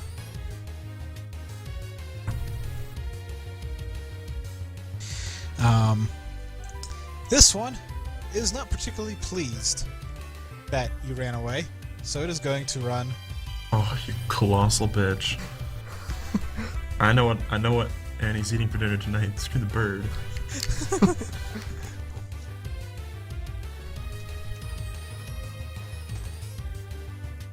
Oh, that was very nearly a crit.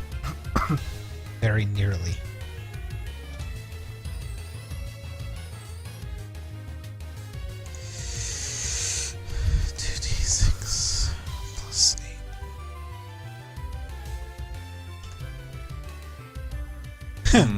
Very, very low damage, you know, considering what it could do. So that minus your defense. That minus my defense is... what's my defense? Yeah, 6. like 6, you said. Yeah. It's 12, so I've got 15 left. And you gain 1 injury due to dropping below 50% health.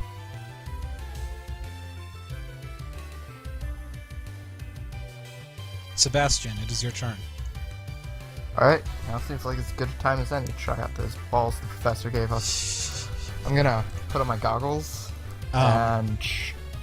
You're gonna turn your goggles backwards and try to catch that No. Pokemon?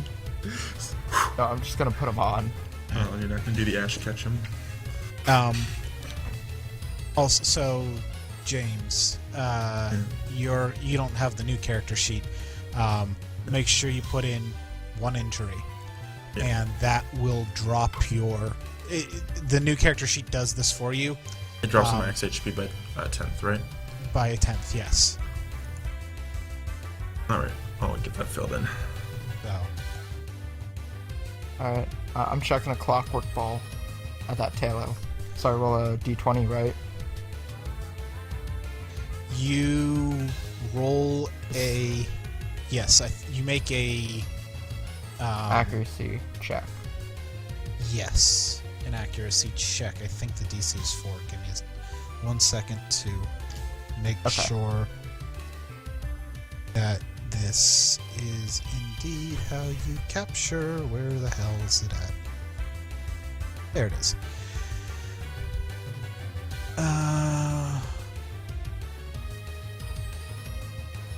Okay, so...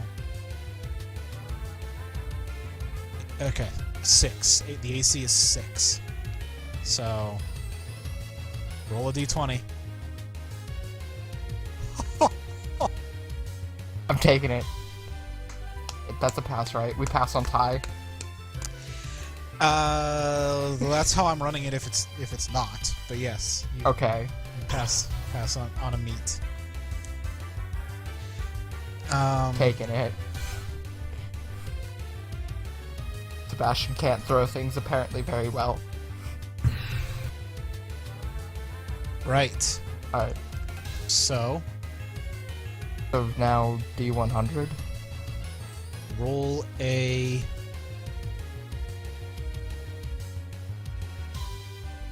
D100 and roll low. Oh my gosh. I can roll low every time except for when it counts.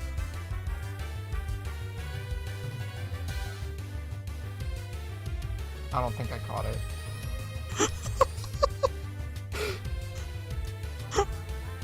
Oh my god.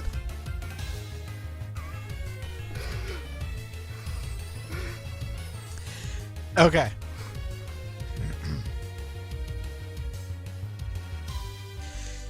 So you chuck a Pokeball at it, and the Pokeball hits, bounces up, and all these little clockwork gears start going, and it separates in half, and like the halves kind of hover, like about a foot apart, as the Tailo lights up bright, and then goes into the ball. The ball snaps shut, and the clockwork gears start going, and they're rattling like crazy. You're not entirely certain that this thing's functioning properly. You know, there's actually like steam hissing out bits and pieces of it as it drops to the ground and starts shaking. And it shakes. And it shakes. What? And you catch the Pokemon. I rolled a 94.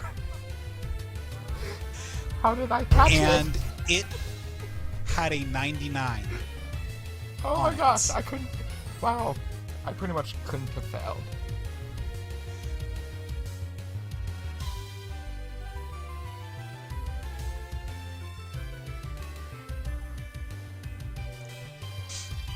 So yes. Congrats. You're like, You caught roll a low, Tailo. roll... You're like, roll low. I see a 94. I'm like, Okay, failed I that so cannot bad. promise that I'm not gonna eat that bird. I don't think you want to face double confusion. I was getting all up in my steez. I'm putting an X over just to mark it out of battle, but it is caught. Does the Pokeball just sit there? The Pokeball, you know, after it comes to a stop, it sits there, and the clockwork gears slowly wind down. Right now, I don't know if I want to And kill one, and eat this and, Bidoof or catch it. and one of the gears actually falls off of it. I still have a move action, right? Or no? Yes? Maybe. Cheat sheet.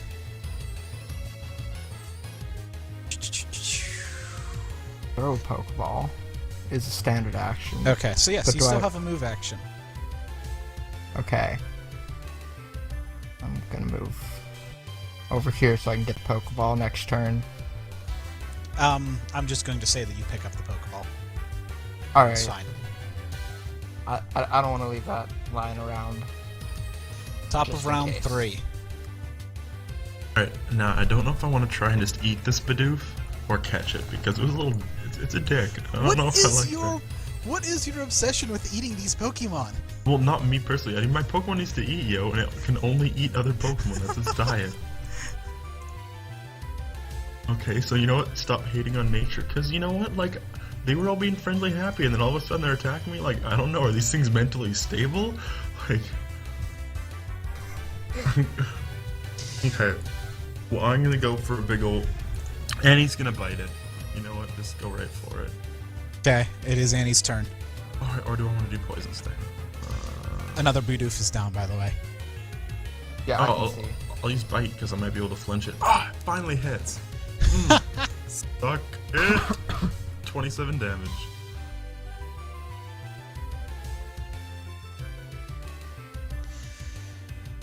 Flinch is on 15 plus, so that doesn't flinch. No, it doesn't flinch, but And flinch is actually the reason why I have the top of the round marker on there.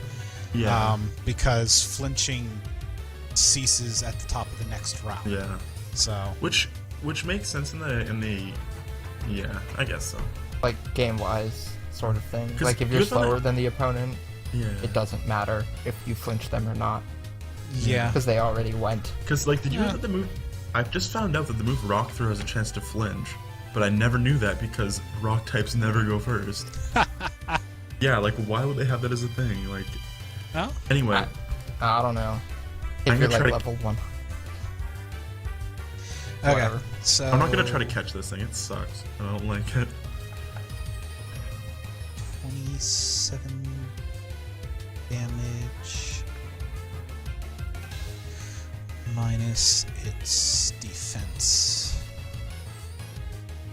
which is not very high. Okay, so your Ekin slithers over and bites it, and it is not particularly pleased, but it doesn't look injured. You spitting fool. Okay, well I'm just gonna give it a sturdy boot to the face. Okay, struggle attack, go. Oh, hits. Hey, look, you hit. What? Okay, what's the damage on a struggle attack? It's Base damage 4, I believe. base damage 4. All right. That's 1d8 plus 6. 1d8 plus 6. Yep. I'm gonna just kick it in its dumb little face. Alright, 8 damage. Eat a bag of garbage, Bidoof. I hate you.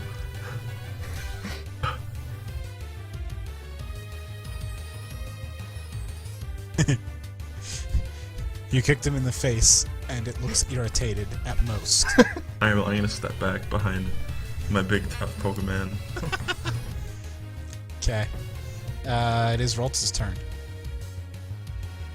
Rolf is just gonna move a little out of the way of combat, try to stay away from these Bidoof in their line of sight, because it doesn't want to be taking hits.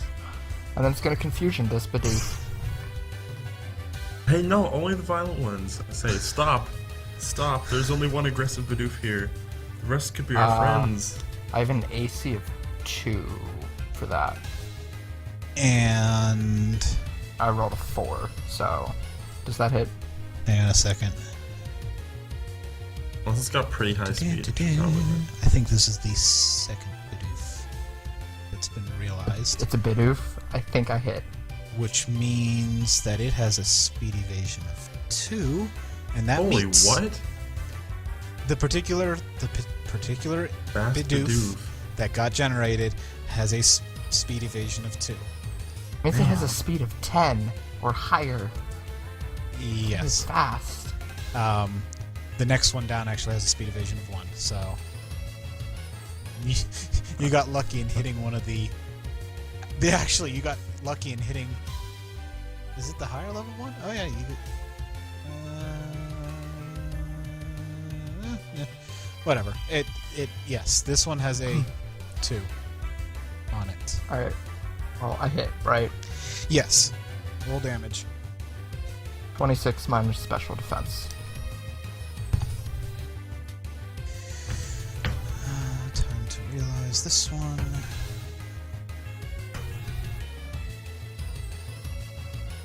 This one is undamaged.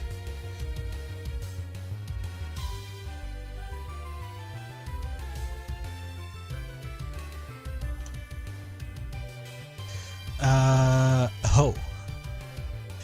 It gets shocked from the attack, but it doesn't look injured. These things have HP.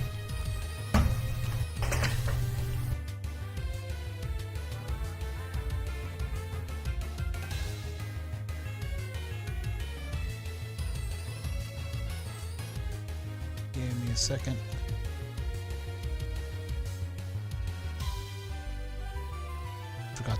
Hangouts on the recording computer. Right.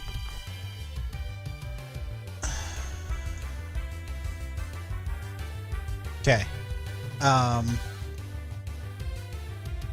So yeah, it doesn't look like it's it reeled from the attack a bit, but it's not quite injured.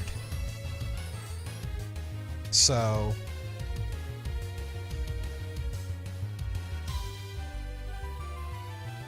it is its turn. Well, there's still one Taylor left. Oops. Nope, I hit the wrong button, but that's okay because That Bidoof got bored.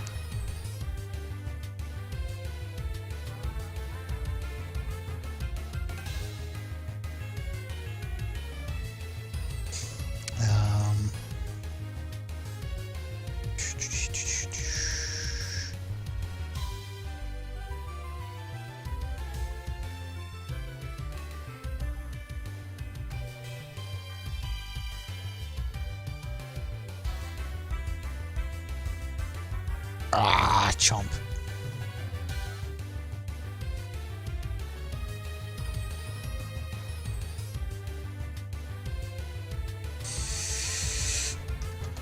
Decision roll. Why do I always get freaking ones on my decision rolls? Because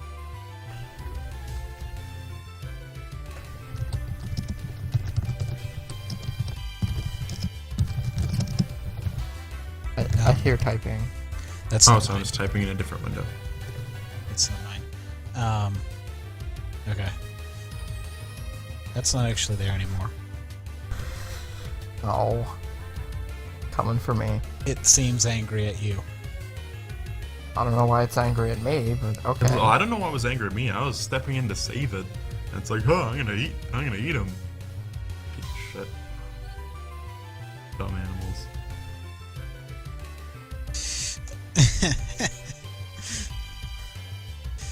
Attack roll.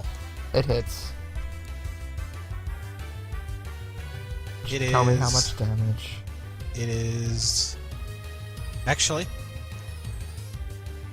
it is growling menacingly at you. Oh, that's a burst one. That is a Hits all burst three one. of us. Oh yeah, it is. So, it is growling menacingly at you. So, Sebastian, Royce, and Annie take a -1 attack combat stage. Phew. Glad I used special attack.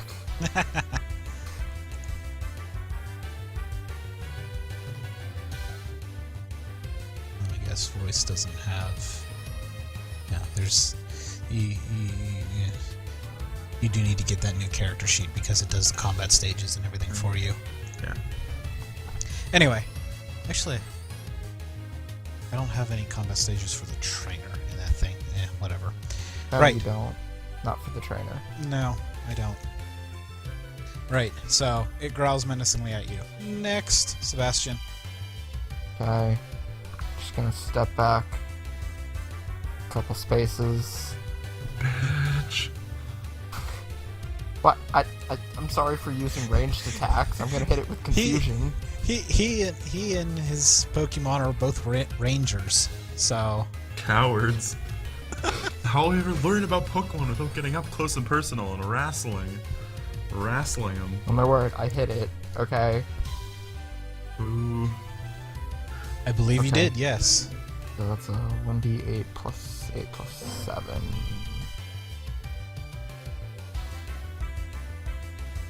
$19 minus special defense.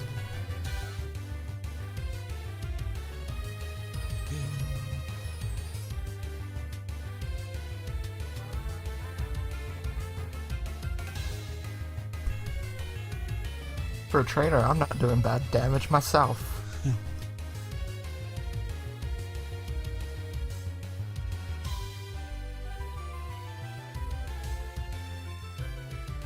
Oh crap, I forgot to add my attack to that attack at it earlier. Granted, my attack is only like 4 or something. No, it's 6. It is shocked by getting hit a second time, and it seems to be very dazed by it.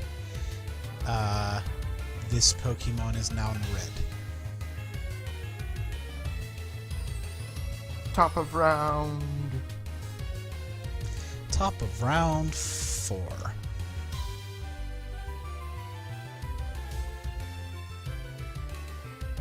Alright. Well, Annie's just gonna go for a big old country bite on this little guy here. 1 second. Well, let the Taillow go and kill the Bidoof down there. Guys.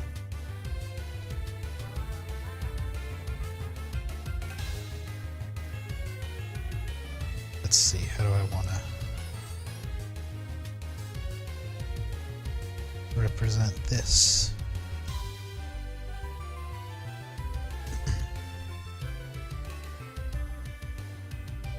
Okay.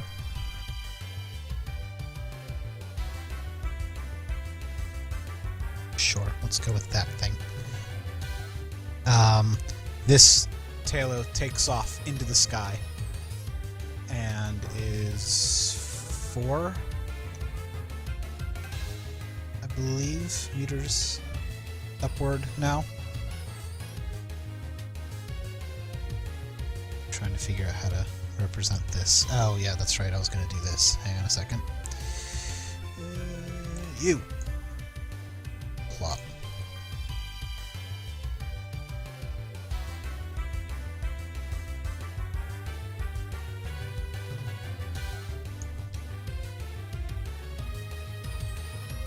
Something along those lines. Right. It is now 4 meters in the air.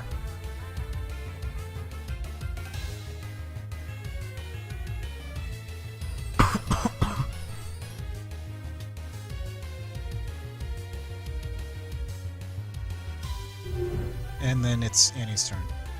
Alright, well, Annie's gonna use Glare on, or Intimidate rather, on this guy, so its attack stage goes down by 1. How does that work? It just goes down. There's no roll or anything involved. It just goes down by 1. I understand stage. it's an ability, right? Yeah, and it's a swift action. It is a swift action. Okay. Yeah, and it's just target Pokemon or trainer within 5 meters, and then their attack stage goes down by 1. And then I'm going to use Bite on the Bidoof on my right. Chow Chow. Oh, wait. What do I want to do? Yeah, let's do that. You said its Blammo. attack stage goes down by 1. Yeah. Okay. And it was on this one down here. Yep. The one that Got I it. didn't bite. And then I'm biting the other one. I rolled a 10. Okay, so you intimidate one and attack the other. Yeah. Okay, you hit And that. kind of like a stay back cracker kind of look. Okay. Alright, let's roll that damage. 24. It falls down. Yeah. I don't even need to calculate that. You crap, bitch. Alright, and I'm gonna throw my Pokeball at Feisty Bidoof over here. Which one? Good old Feisty Mama down here. You're gonna throw which Pokeball?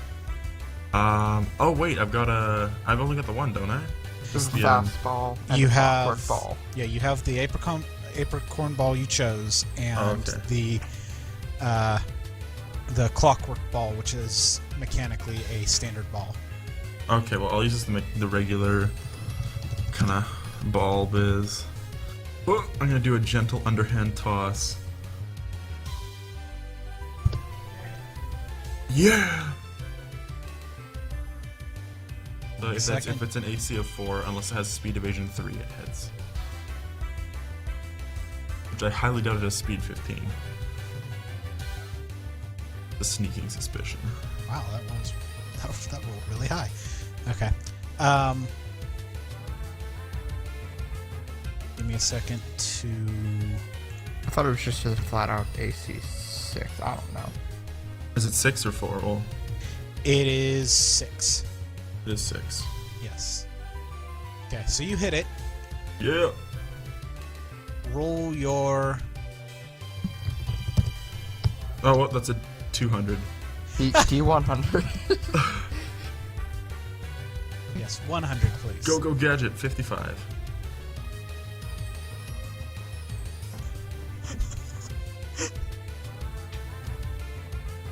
Oh, also note that it would have 6 more damage than before because I didn't add my trainer attack when I kicked it in the face. I'm gonna be honest, I don't think it matters. I think you caught it. Yeah, if 94 catches a mostly damaged Talo. It does matter technically. Oh. Because that's the difference between having an injury and not. Oh yeah, it would it would have been an additional 6 damage. Hang on a second.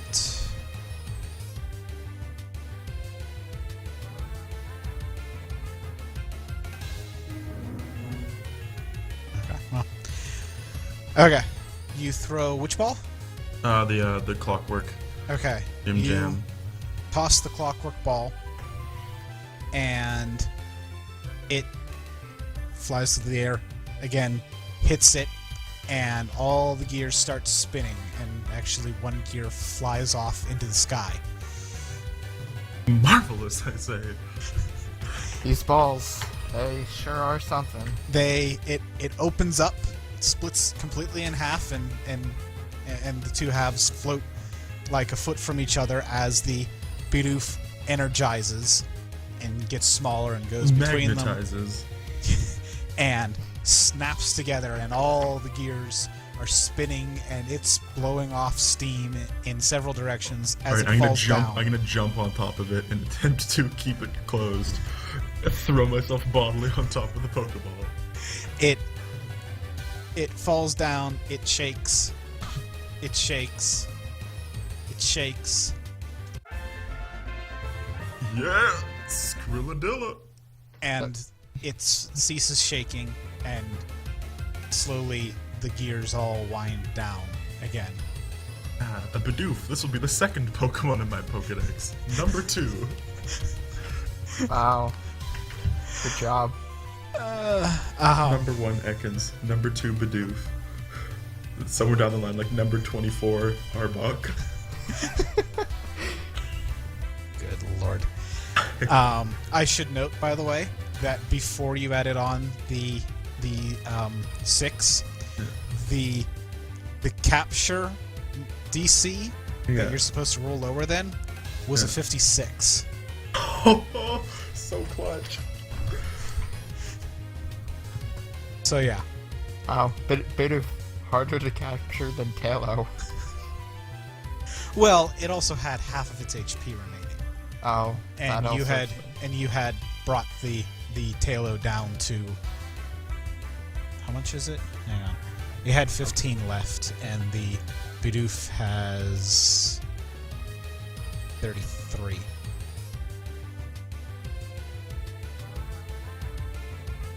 Right. So you rush over and jump on it, in some vain attempt to keep it like from hold breaking together free. With my hands. You could not. You would not want to touch it because all the gears and cogs all over the place. You're actually surprised that it, sits on the ground without the gears grinding. Okay, it's just all the gears are everywhere on this thing, and they were spinning like crazy, and steam was going out from all over the place. You would not want to touch this. So Right. it is now Raltz's turn. That should be the distance I need. 7? Nope, I need one more. Hold on. There we go. And yeah, I'm gonna confusion that Bidoof. Okay, roll it. I say, wait, no, it might surrender. Stop the violence. I think I hit. Just barely. But I'm pretty sure I hit. You did. Do you see what I say when I get the rolls? Yeah, yeah, I see it. Except on damage, apparently. Give me a second while I realize this one.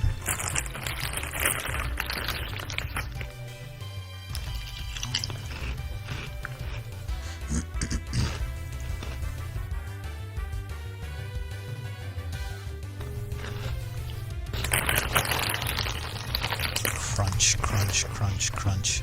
Sorry, I'm enjoying the delicious taste of bugles. Bugles are indeed delicious. Minus special defense, you said? Yeah, minus special defense.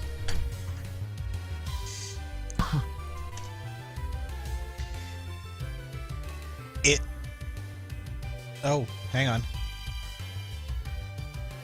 1 second. I forgot a crucial number.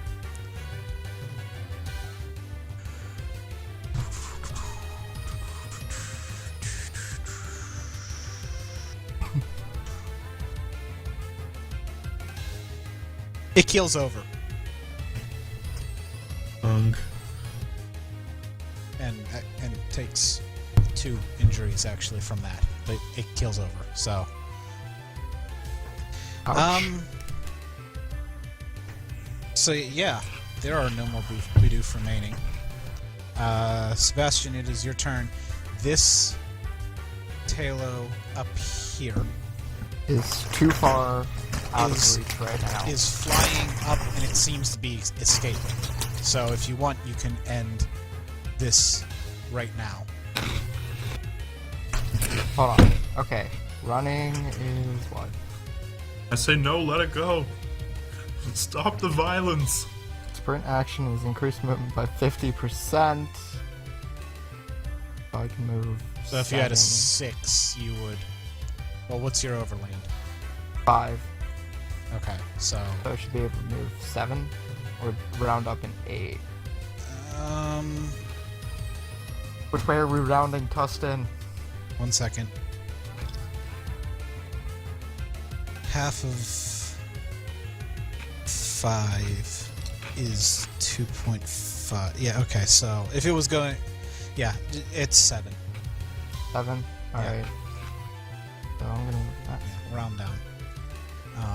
By the way, I figured out again, if you pick up your token and then you hit the space bar, the little line that indicates this line will show up under your token to show you how far you move. Oh, cool. So, and actually, you can hit that space bar several times, and that will make it move a few times. Oh, hang on. Like, Oh, I see I what don't- you mean. I don't get how this works. Whatever. Okay. boop, boop, boop. Hang on. Like that. Boop. It shows my Boop. path. Yeah, What? exactly. Oh my. Almost there. Okay. That was my standard. I'm just gonna take off my... Nah. Okay. Yeah, that was my standard action. That's about it. Okay. Top of the round. It flies higher into the sky.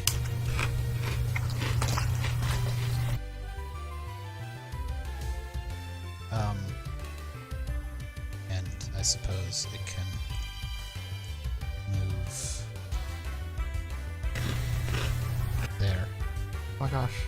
We have action points. I forgot about Those won't get you new actions though. Okay. What They- do they do? They are for various feats that may require action points. Oh yeah. So I mean, believe me, if this was weighed anywhere near what D&D 4 was, you wouldn't have 5 action points to start out with. We'd have 1. You'd have 1, right?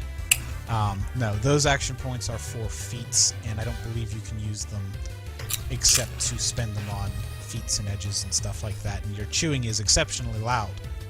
I'm sorry. People are loud, chewy objects. Then mute your mic. Ugh. My Okay. mic is like 2 feet away from my face. Like, it's attached to my laptop, which is as far away as I can be while I can still type. You're getting this kind of sound out of an internal microphone? That's impressive. Yep. Okay. Mine just gives spooky ghost noises. Exactly. So yeah, it flies away at this point. Yeah, I can't get to it. Well, Yeah, suck it. That could have went worse. It went better. You know what? I've learned my lesson to not try to help wild Pokemon. Let them sort of their own problems. Yeah, Wild don't help them, Pokemon. don't feed them. You know what? I learned something valuable today, though.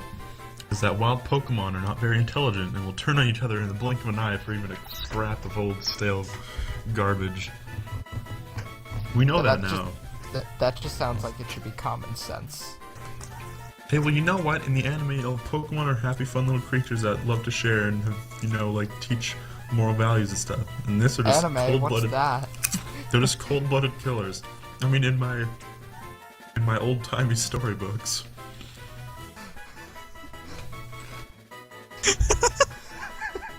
Alright. Pokemon are depicted as fun-loving, happy, sharing creatures, not ones who murder a small child for a chunk of a chocolate bar. Pokemon experience. I'm calculating it. Give me a second. I mean, there was a lot of them, but it's not like we killed half of the stuff ourselves anyway.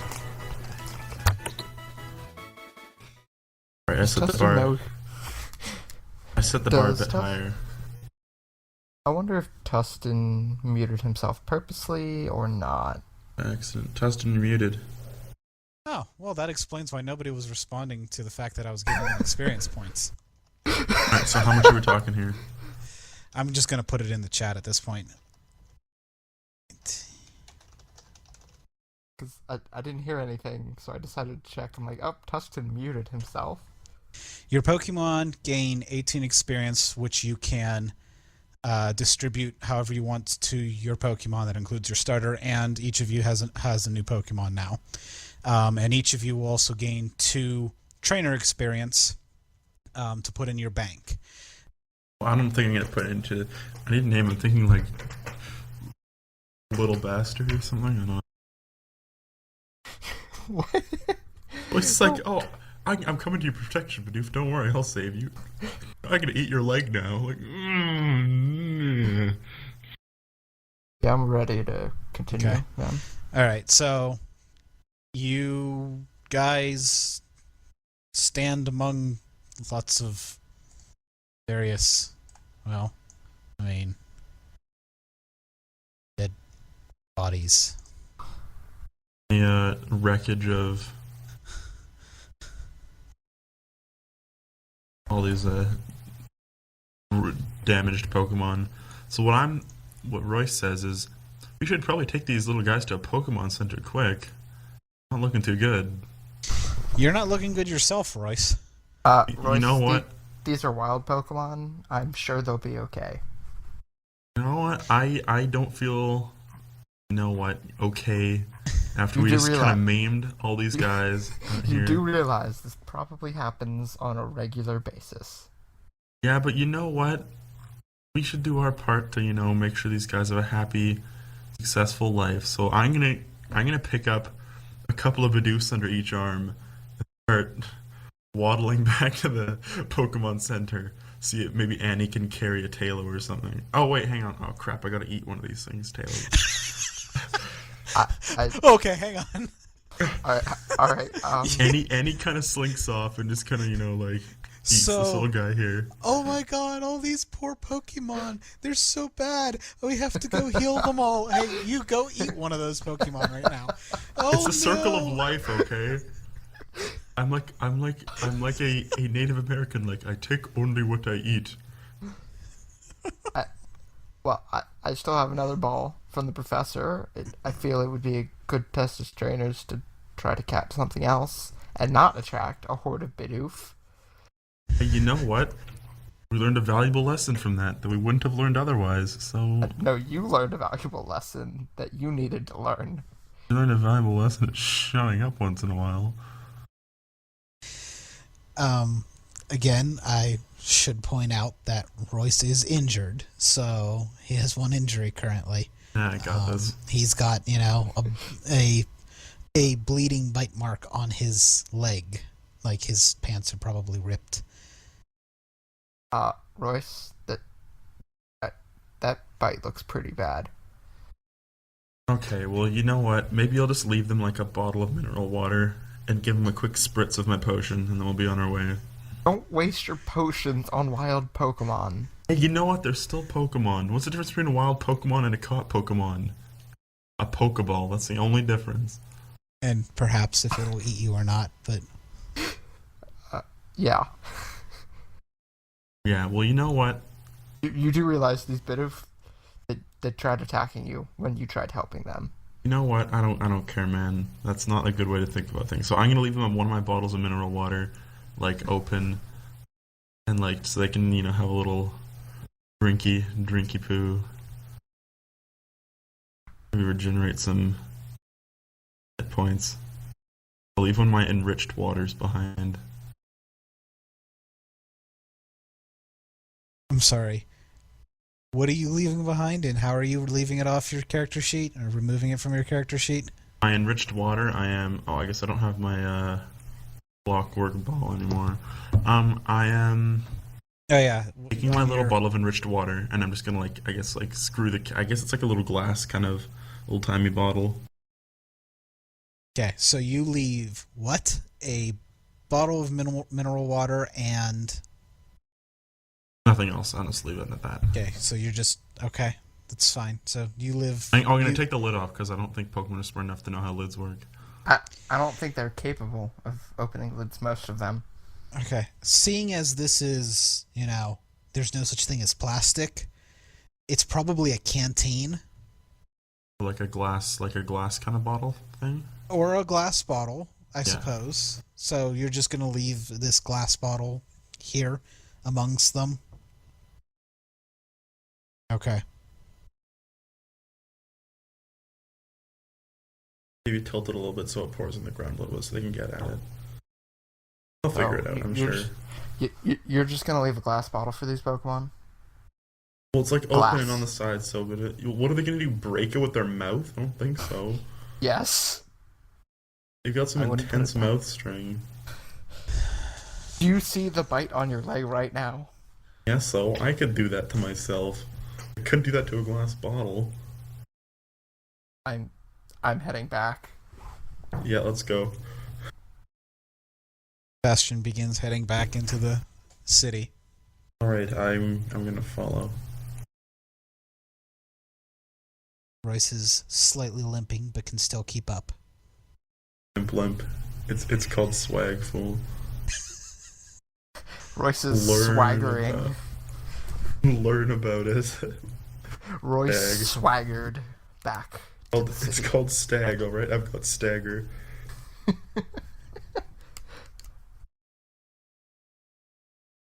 Okay, so you guys are heading back towards... Well, where are you guys heading?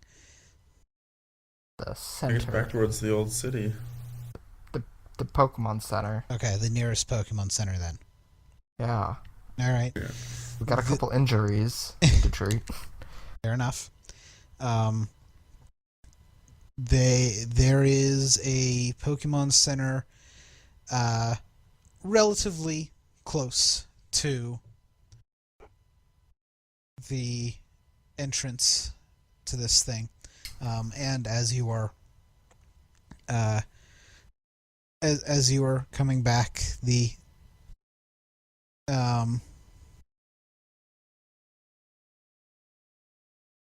actually, you guys would have started during the daytime. It took you an hour to get out.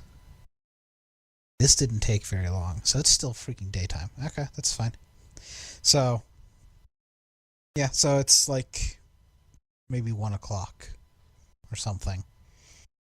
You head into the Pokemon Center.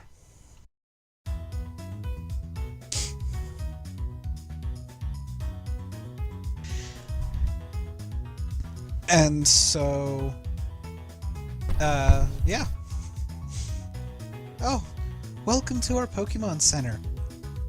Are you okay there? She asks directly to Royce. Yeah, I'm doing okay. My Pokemon are a little bit Well, not feeling too hot. You look like you need a little bit of help as well. It's okay. Little Poke Buddies can go first.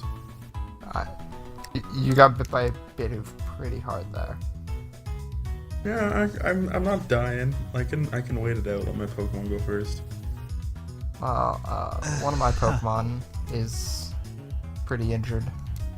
It looks like his wing might be broken or damaged at least somewhat.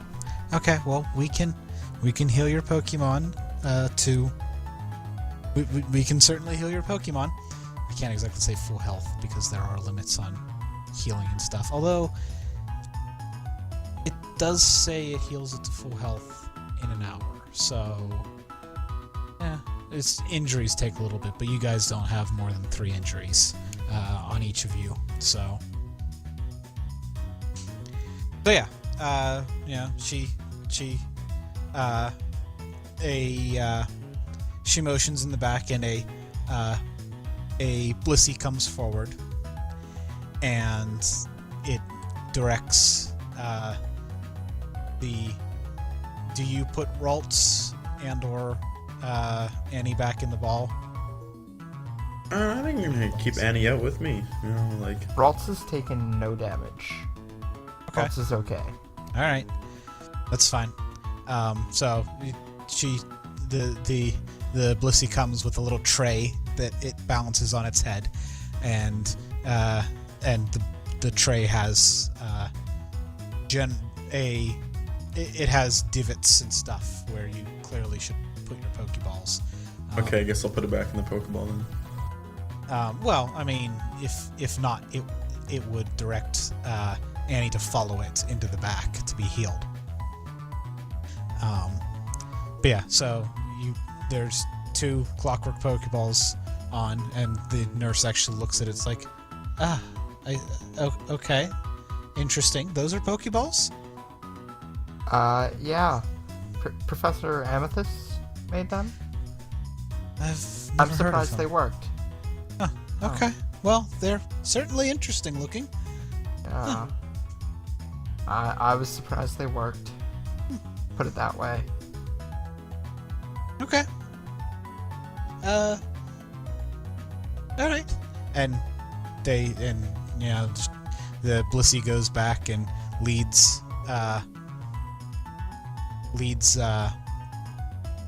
Annie back into the back, and they begin their little healing process back there. The nurse hands Royce a bandage. It's like, put this on it. You'll be fine. All right, sounds good to me. By applying a bandage, you may remove 1 injury,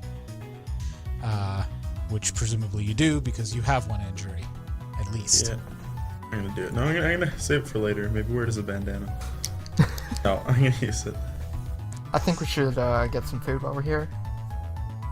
It's around lunchtime. Maybe a little after. Alright, well, let's go to the local shop and buy a sandwich or something. Okay, That's so you guys go out.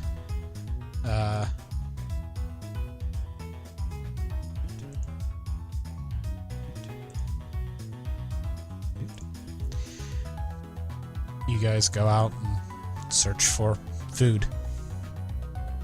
Alright, yeah, I'm just gonna go grab myself a good old sandwich. Okay. You Yeah, guys go. just You eat. Whatever's around.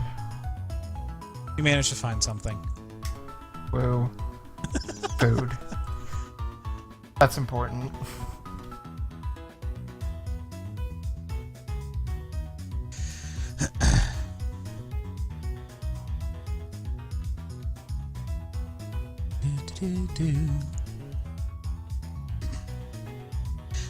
Since Royce has decided to not undergo treatment at the Pokemon Center itself, during the hour that he spends eating or whatever like that, he will gain 2/16 of his maximum HP back. Yeah. No, of course you don't have the shiny new one. No. Because that would have I'll figure it out. Because that would have Oh, given what's you. the match up? No. Divide your max by 8 and floor it. Yeah, that works.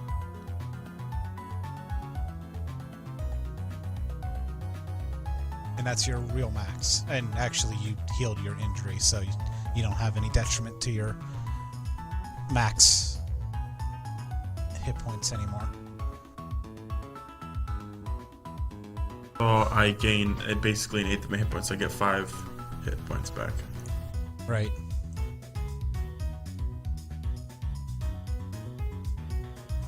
Here we go. Feeling fine.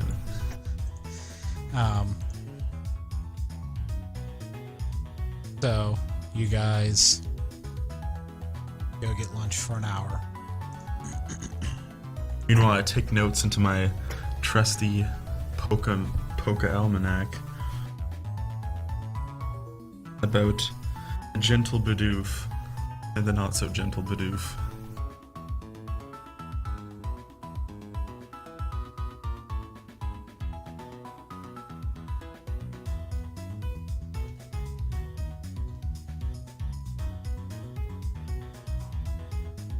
That was a good lunch. Should probably go check on our Pokemon. Go see how my buddies are doing. Oh, God I damn guess it. we... Alright, I gotta roll those separately. No, fuck it. 5. They're 10 and 10. Oh, are they? Yeah. Okay. As you're eating lunch, you spot a Pidgeotto Oh snap! That's a In the- high level Pokemon. in the sky, floating around, and then it flutters down, and you guys got a lunch at like a little outdoor cafe, if you will. Nice. It flutters down and lands on your umbrella, and Oh snap! caws at Hello, you. hello Pokemon. How's it going? I offered a piece of bait. No. No, Royce, bad. Do you know what happened last time? The entire town bursts into war.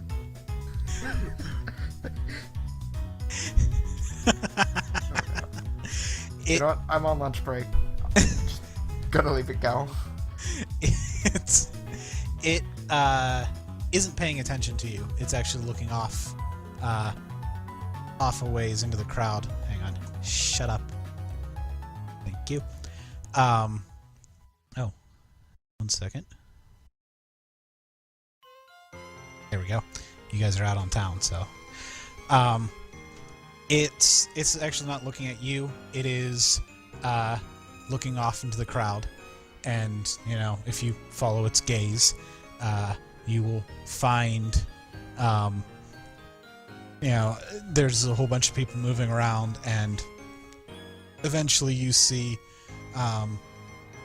AJ pop out of the crowd. Hey, there he is. Hey, Jay. Hi, AJ. Thanks, Brian. And he whips out. 1 second. I want to get it right. He whips out a level ball and returns the Pidgeotto to him. Okay. Professor Amethyst. He was supposed to give this to you, and he forgot. He's very forgetful. Here. And he hands Royce a book.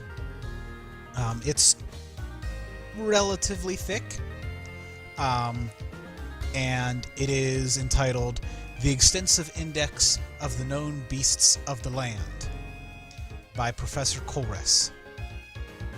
Man, whoever named this is a donkus.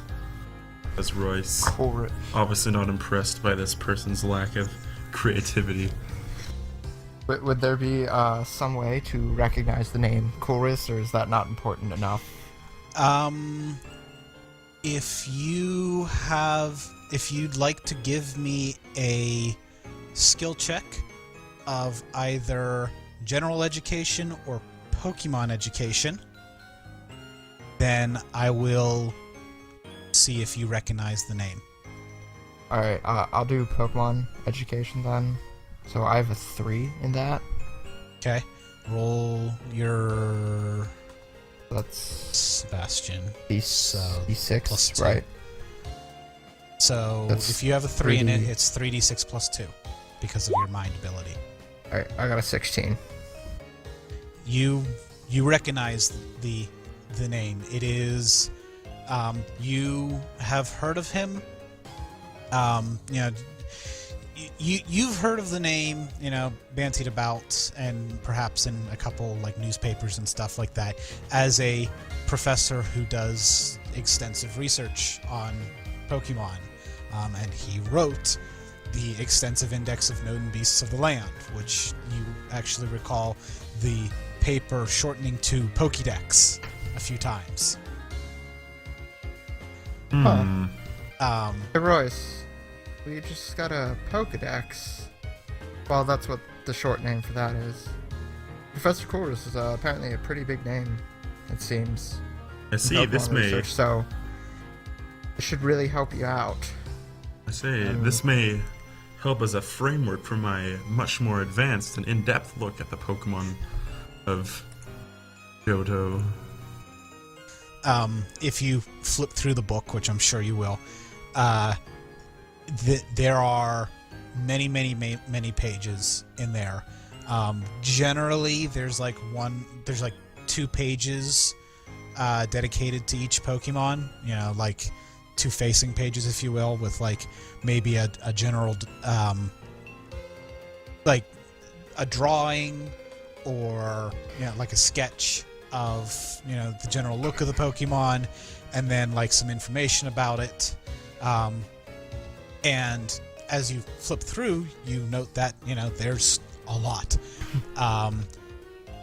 But as it keeps going, you start to notice that there's less and less information, and it actually gets to the point where, like, as you're halfway through the book, there's a lot of Pokemon that don't have any information, and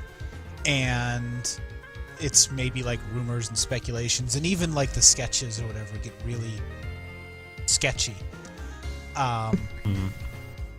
And as you keep flipping, when you get to maybe the 60-75% mark or so, the pages are just at blank. Bang.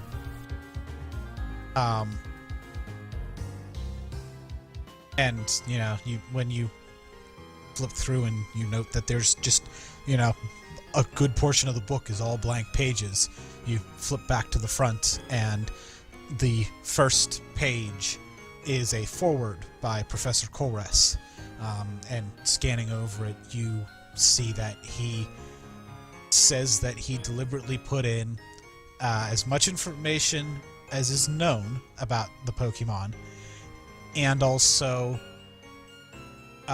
many pages for the potentially vast numbers of Pokemon out there that haven't even been discovered yet.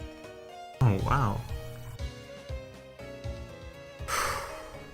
And he actually highly encourages owners of this book to make notes, write in. And if they make any particularly interesting discoveries, he would love to hear from you. And he actually gives like an address. Huh. All right. Like a mailing Royce, address. Looks like you've got a great starting point for your research. That'll give me a good framework to work out of.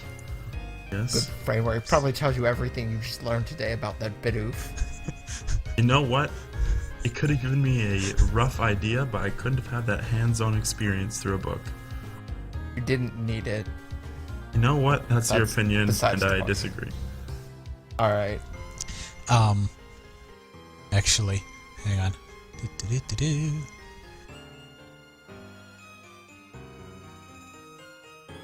Where the freak is a Bidoof? Is that a... What generation is that? 4. And 4. Oh, it's 4. That's why. I was looking at 3.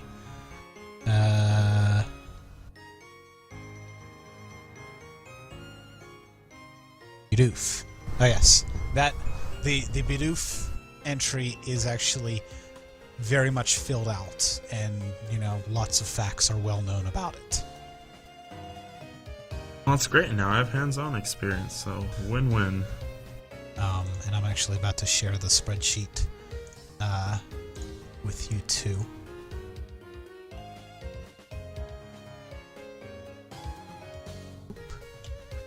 Once again, TeamSpeak chat. That is... Oh gosh.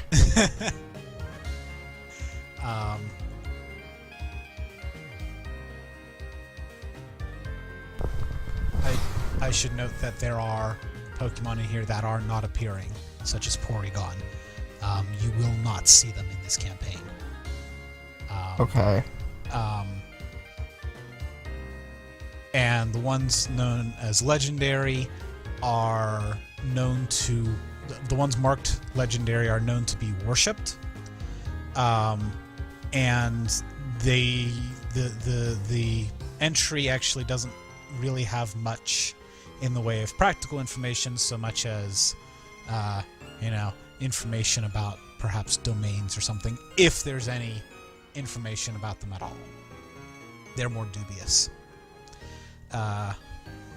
Ones that are well known, you know practically everything about. They're generally commonmon. Ones that are known, you could, they didn't do extensive scientific research in labs on them, but they know about them from trainers and stuff.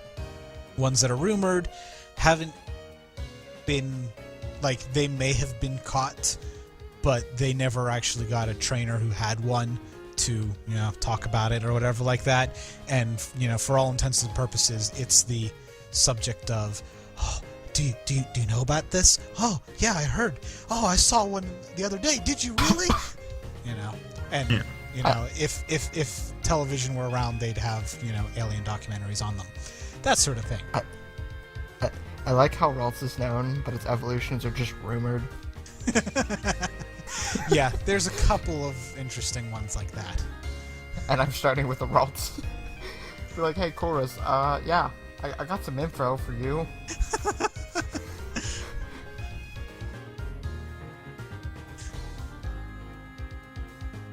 So yeah, and like I said, it's usually, if it's well known, it's been examined in a scientific environment, and if it's known, then it's usually just oh, hey, I've got this Pokemon, you want to look at it? Oh, sure, that sort of thing. So yes, you can certainly improve upon any of the discovery statuses of this.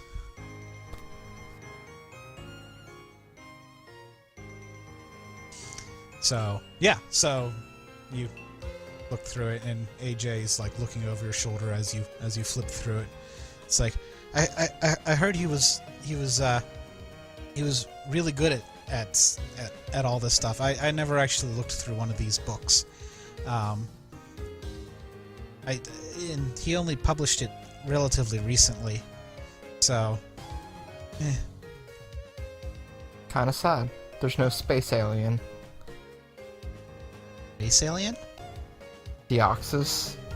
Oh.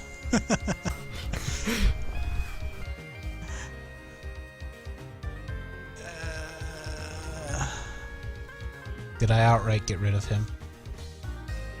No, Yeah. you just put him as not appearing. Oh, that's what I mean. Outright got rid of him. Oh, yeah. All the Pokemon are in here, but they will say not appearing next to them. So yeah. So Bronzor is unknown, but Bronzong is rumored? Yes.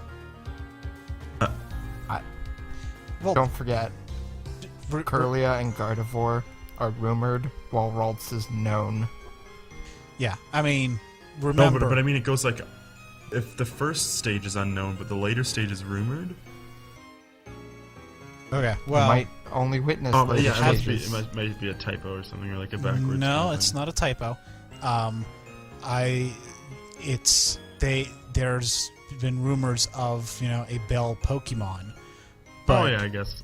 But, simply by glancing at it, as you would Bigfoot in the woods, you would not know that it had a pre-evolution or an evolution. Oh, yeah, that makes sense. Yeah. I mean, I was for some of these things with the rumored, I was like, okay, so there's been rumors that they've been spotted in this area, as if like, oh no, Bigfoot, sort of thing. Yeah. We're not Never going knowing to see there's a lower moon form duck. of a Littlefoot. Littlefoot. Right, exactly. I'm kind of sad. No moon duck. What do you mean moon duck? Cresselia is moon duck, and no Darkrai. Oh.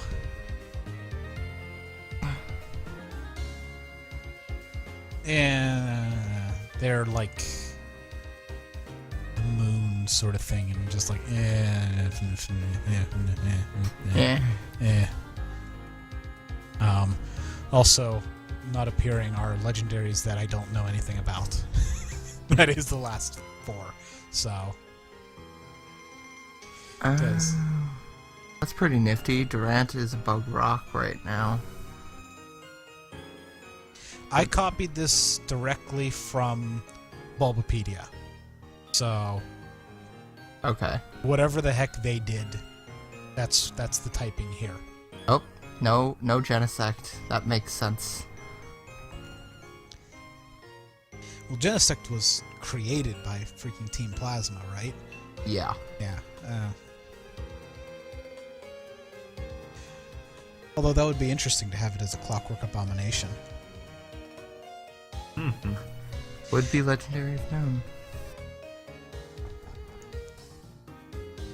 Huh. Oh, yeah, I And- made that comment a couple times. No X-Deer.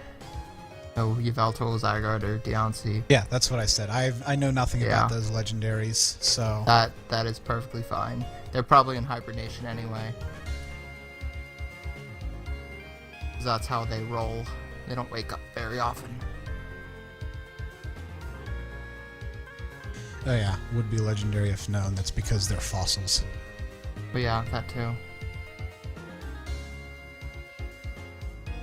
And the general rule was, oh, you're a fossil Pokemon? Yeah, you're worshipped. At least in some respect. And, by the way, as part of a general education, you would know that there are churches in Coppersky City who worship, who the churches of the Helix and the churches of the Dome. And they, Right. Worship these fossil Pokemon, if you will. So...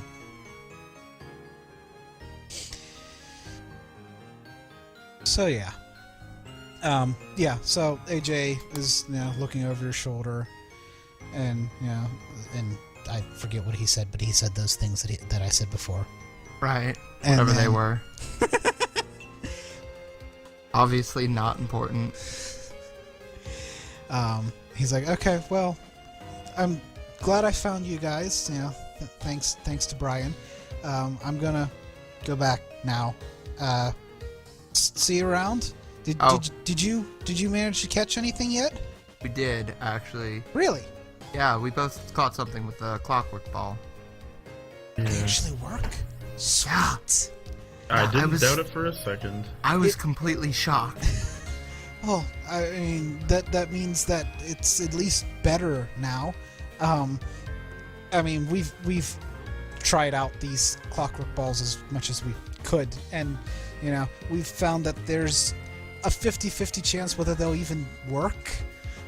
So, I'm just glad that they worked for you guys. Chalk one up to science.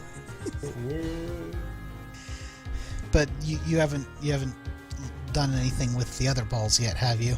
I mean, I don't know if that's really necessary, but whenever you guys get the chance, come on back to the lab and tell the professor about it. I'm sure he'll be excited. In fact, I'm gonna go tell him right now.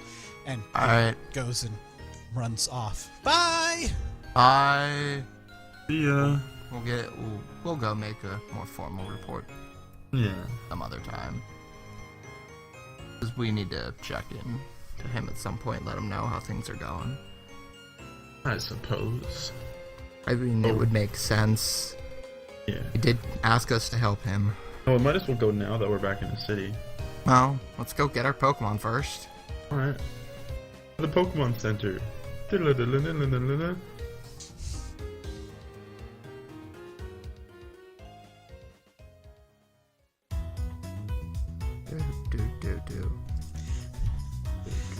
You arrive at the Pokemon Center. Oh, there you are. Are you sure you don't want any sort of professional healing on that, Well, I guess sir? if you got like, you know, like an aspirin or something, or like an easy An aspirin? potion or something, I don't know. What is that? And now we roll the d20 to see if it gets infected.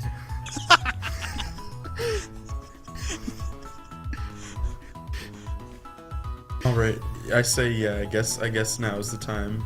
Okay, so she, after she restores you of all of your Pokemon, you go back and you lie down on a table, and some Blissey are around and healing you a little bit. Little medicine things. It generally involves like doing, soft boiled, if you will, pulling out their egg and like putting it on the wound, and it like melts into the wound. There's crack eggs, just like raw chicken eggs on my wounds. Like, this is how medicine worked back in the day. Pretty much. Well, I mean, we would put you under the technological machine, and she points behind you, or points behind her, But it's just off a to the huge side. steam drill mounted into the ceiling. It really does look that way. Like, there's a table, and there's this massive thing on an arm that's Has got science gone too far? gigantic gears on it, and all these interlocking gears and all of these pipes and everything that come down to like this point that looks vaguely like a needle. And it's actually currently slowly leaking steam. Yeah, maybe next time. And she's like, we would put you under that, but it's actually broken at the moment. And as she says this, another gear falls off of it. Ding, ding. Ah, I see. Yeah. Well, you know what? I'll let you guys get that figured out. Yeah, it's fine. So yes, you now restore to your full health. Gangster cool. And that took about a half hour or so before, they worked their magic. So yeah. All right. Well, I guess now all that remains is to head back to the old professorium. How many injuries of my two Talos? My Talos' 2 injuries, how many were removed? They Both heal on- up to 3. Actually, I think the rules are like it takes an extra half hour for each injury or something like that. But I'm just gonna hand wave it at this point and say you're cleared of your injuries. Alright. It's been an hour and a half anyway. Yeah, it has been. So, That's fine.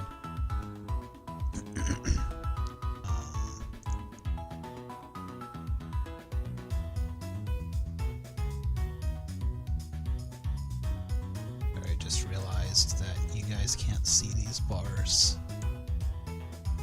I can see everything because I'm GM, but I look over to the Cambot computer, and it's playing as a player, so it can't. And I see none of the bars that I see, and I'm like, oh, I should probably check those.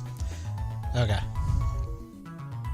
So yeah, you're all healed up now, All right.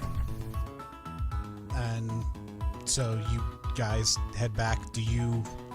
There is transport available. Like, there's carriages that are, you have your choice of carriages that are pulled by, Ponyta, or even freaking Machop, or Yeah. Machop, as in like one of those things that you see going around Oriental cities or whatever like that. Where there's a guy running. Yes, thank you, rickshaws. Machop pulled rickshaws. There are carriages that are pulled by Ponyta, and then of course there's the self-driving carriages that are driven by these steam machines up front.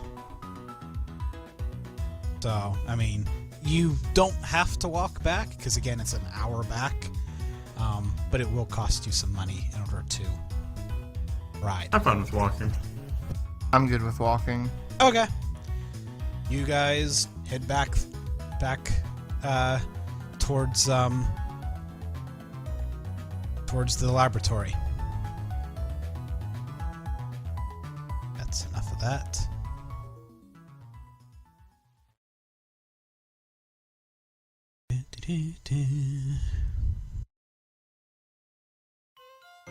Great. You guys head back that way. And it takes you a little bit longer than you expected, because you kind of got lost. This shop is in an alleyway some distance away.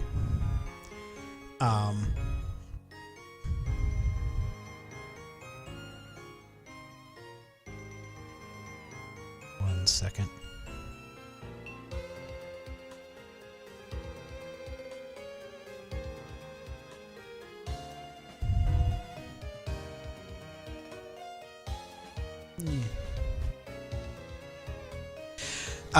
Right.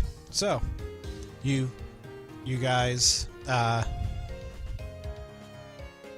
walking back. Chatting with each other, moving along, and you turn the corner in the alleyway or whatever, and you can most certainly see the front of the shop, or the front of the lab. But as you do, the front of the lab explodes. Oh, schneezy. Or rather, I mean, there's no fire, but it just all this wood and this these rocks and everything just crumble out onto the road, and you find and coming through, and it's not an explosion because there is a golem that is leaving the shop through the wall. Oh god damn it, AJ. And AJ. And you note that it is indeed AJ's golem. Your son. And before Ghost Pokemon possessed it.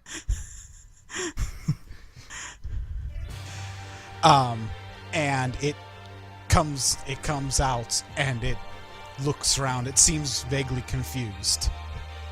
It's coming right at us. And you can hear, screaming from inside the shop. And do you do anything about this? Well, I'm gonna run inside the shop and see what's going on. Okay. As you approach it, it starts moving off away from you, down the alley. And it actually seems completely unconcerned that if it destroys anything, if you will. I'm gonna follow the golem. Okay, so I'm gonna quickly run inside and see if there's a way that we can stop it with science. Okay, so talk to the professor. Royce runs inside through a wall because there's no door anymore. There's nothing there. No, there's nothing there. There's nothing Sebastian's keeping track of it. And as it kind of moves off, Royce, as you come in, you see AJ splayed out on the ground, just his arms in random directions. He is completely unconscious. Oh, jeez. And Professor Amethyst is over him. It's clear that he just came out of the other room just now. What the AJ? What just happened? It looks like the golem just went bananas and busted out. The golem? There's nothing driving that thing. It's supposed to be a prop. Must be a ghost or a goblin or one of those things.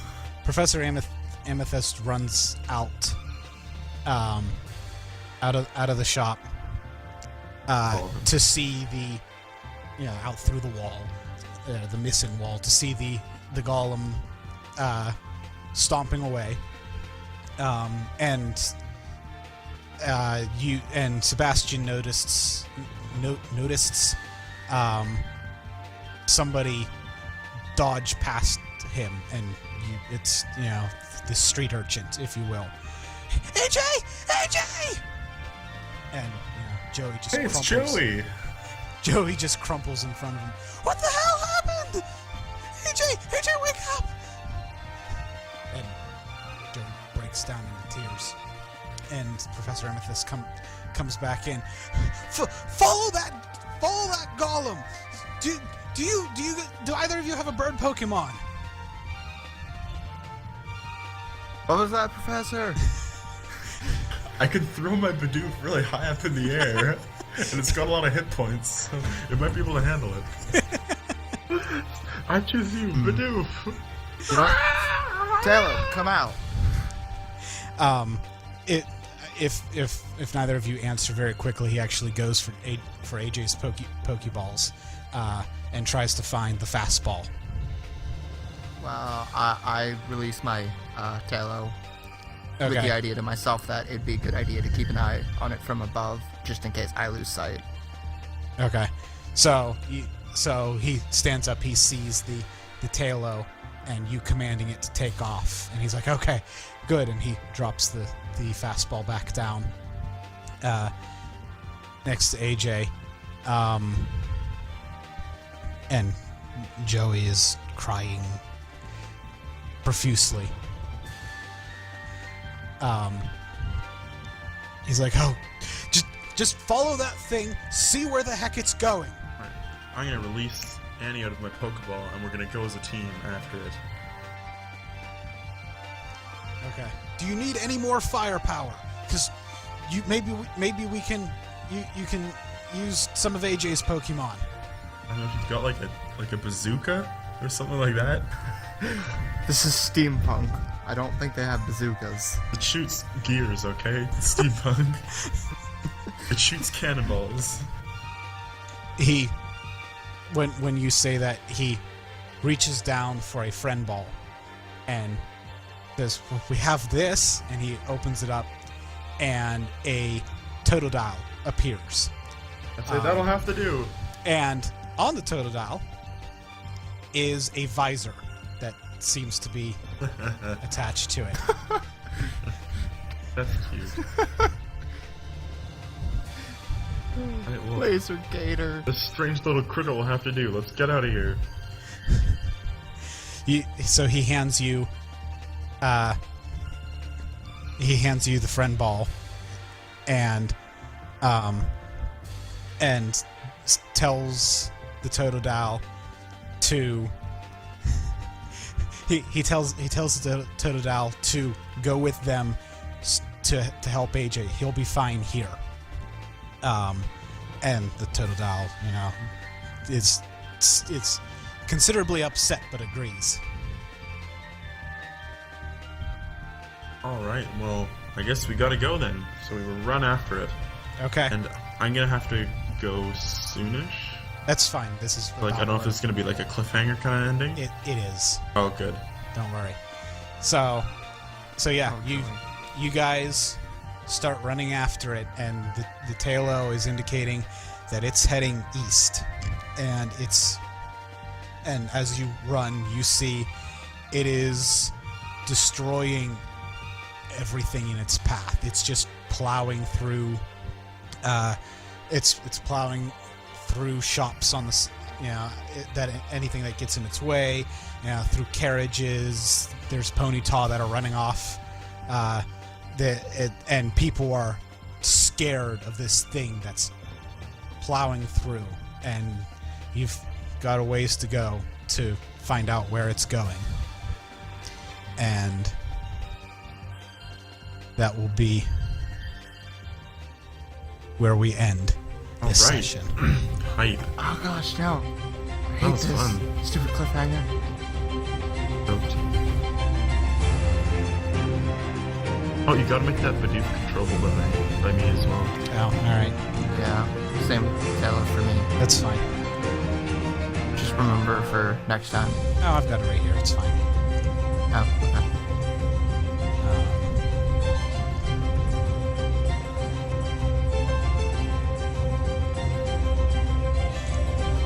I need to add Laser Gator to the party.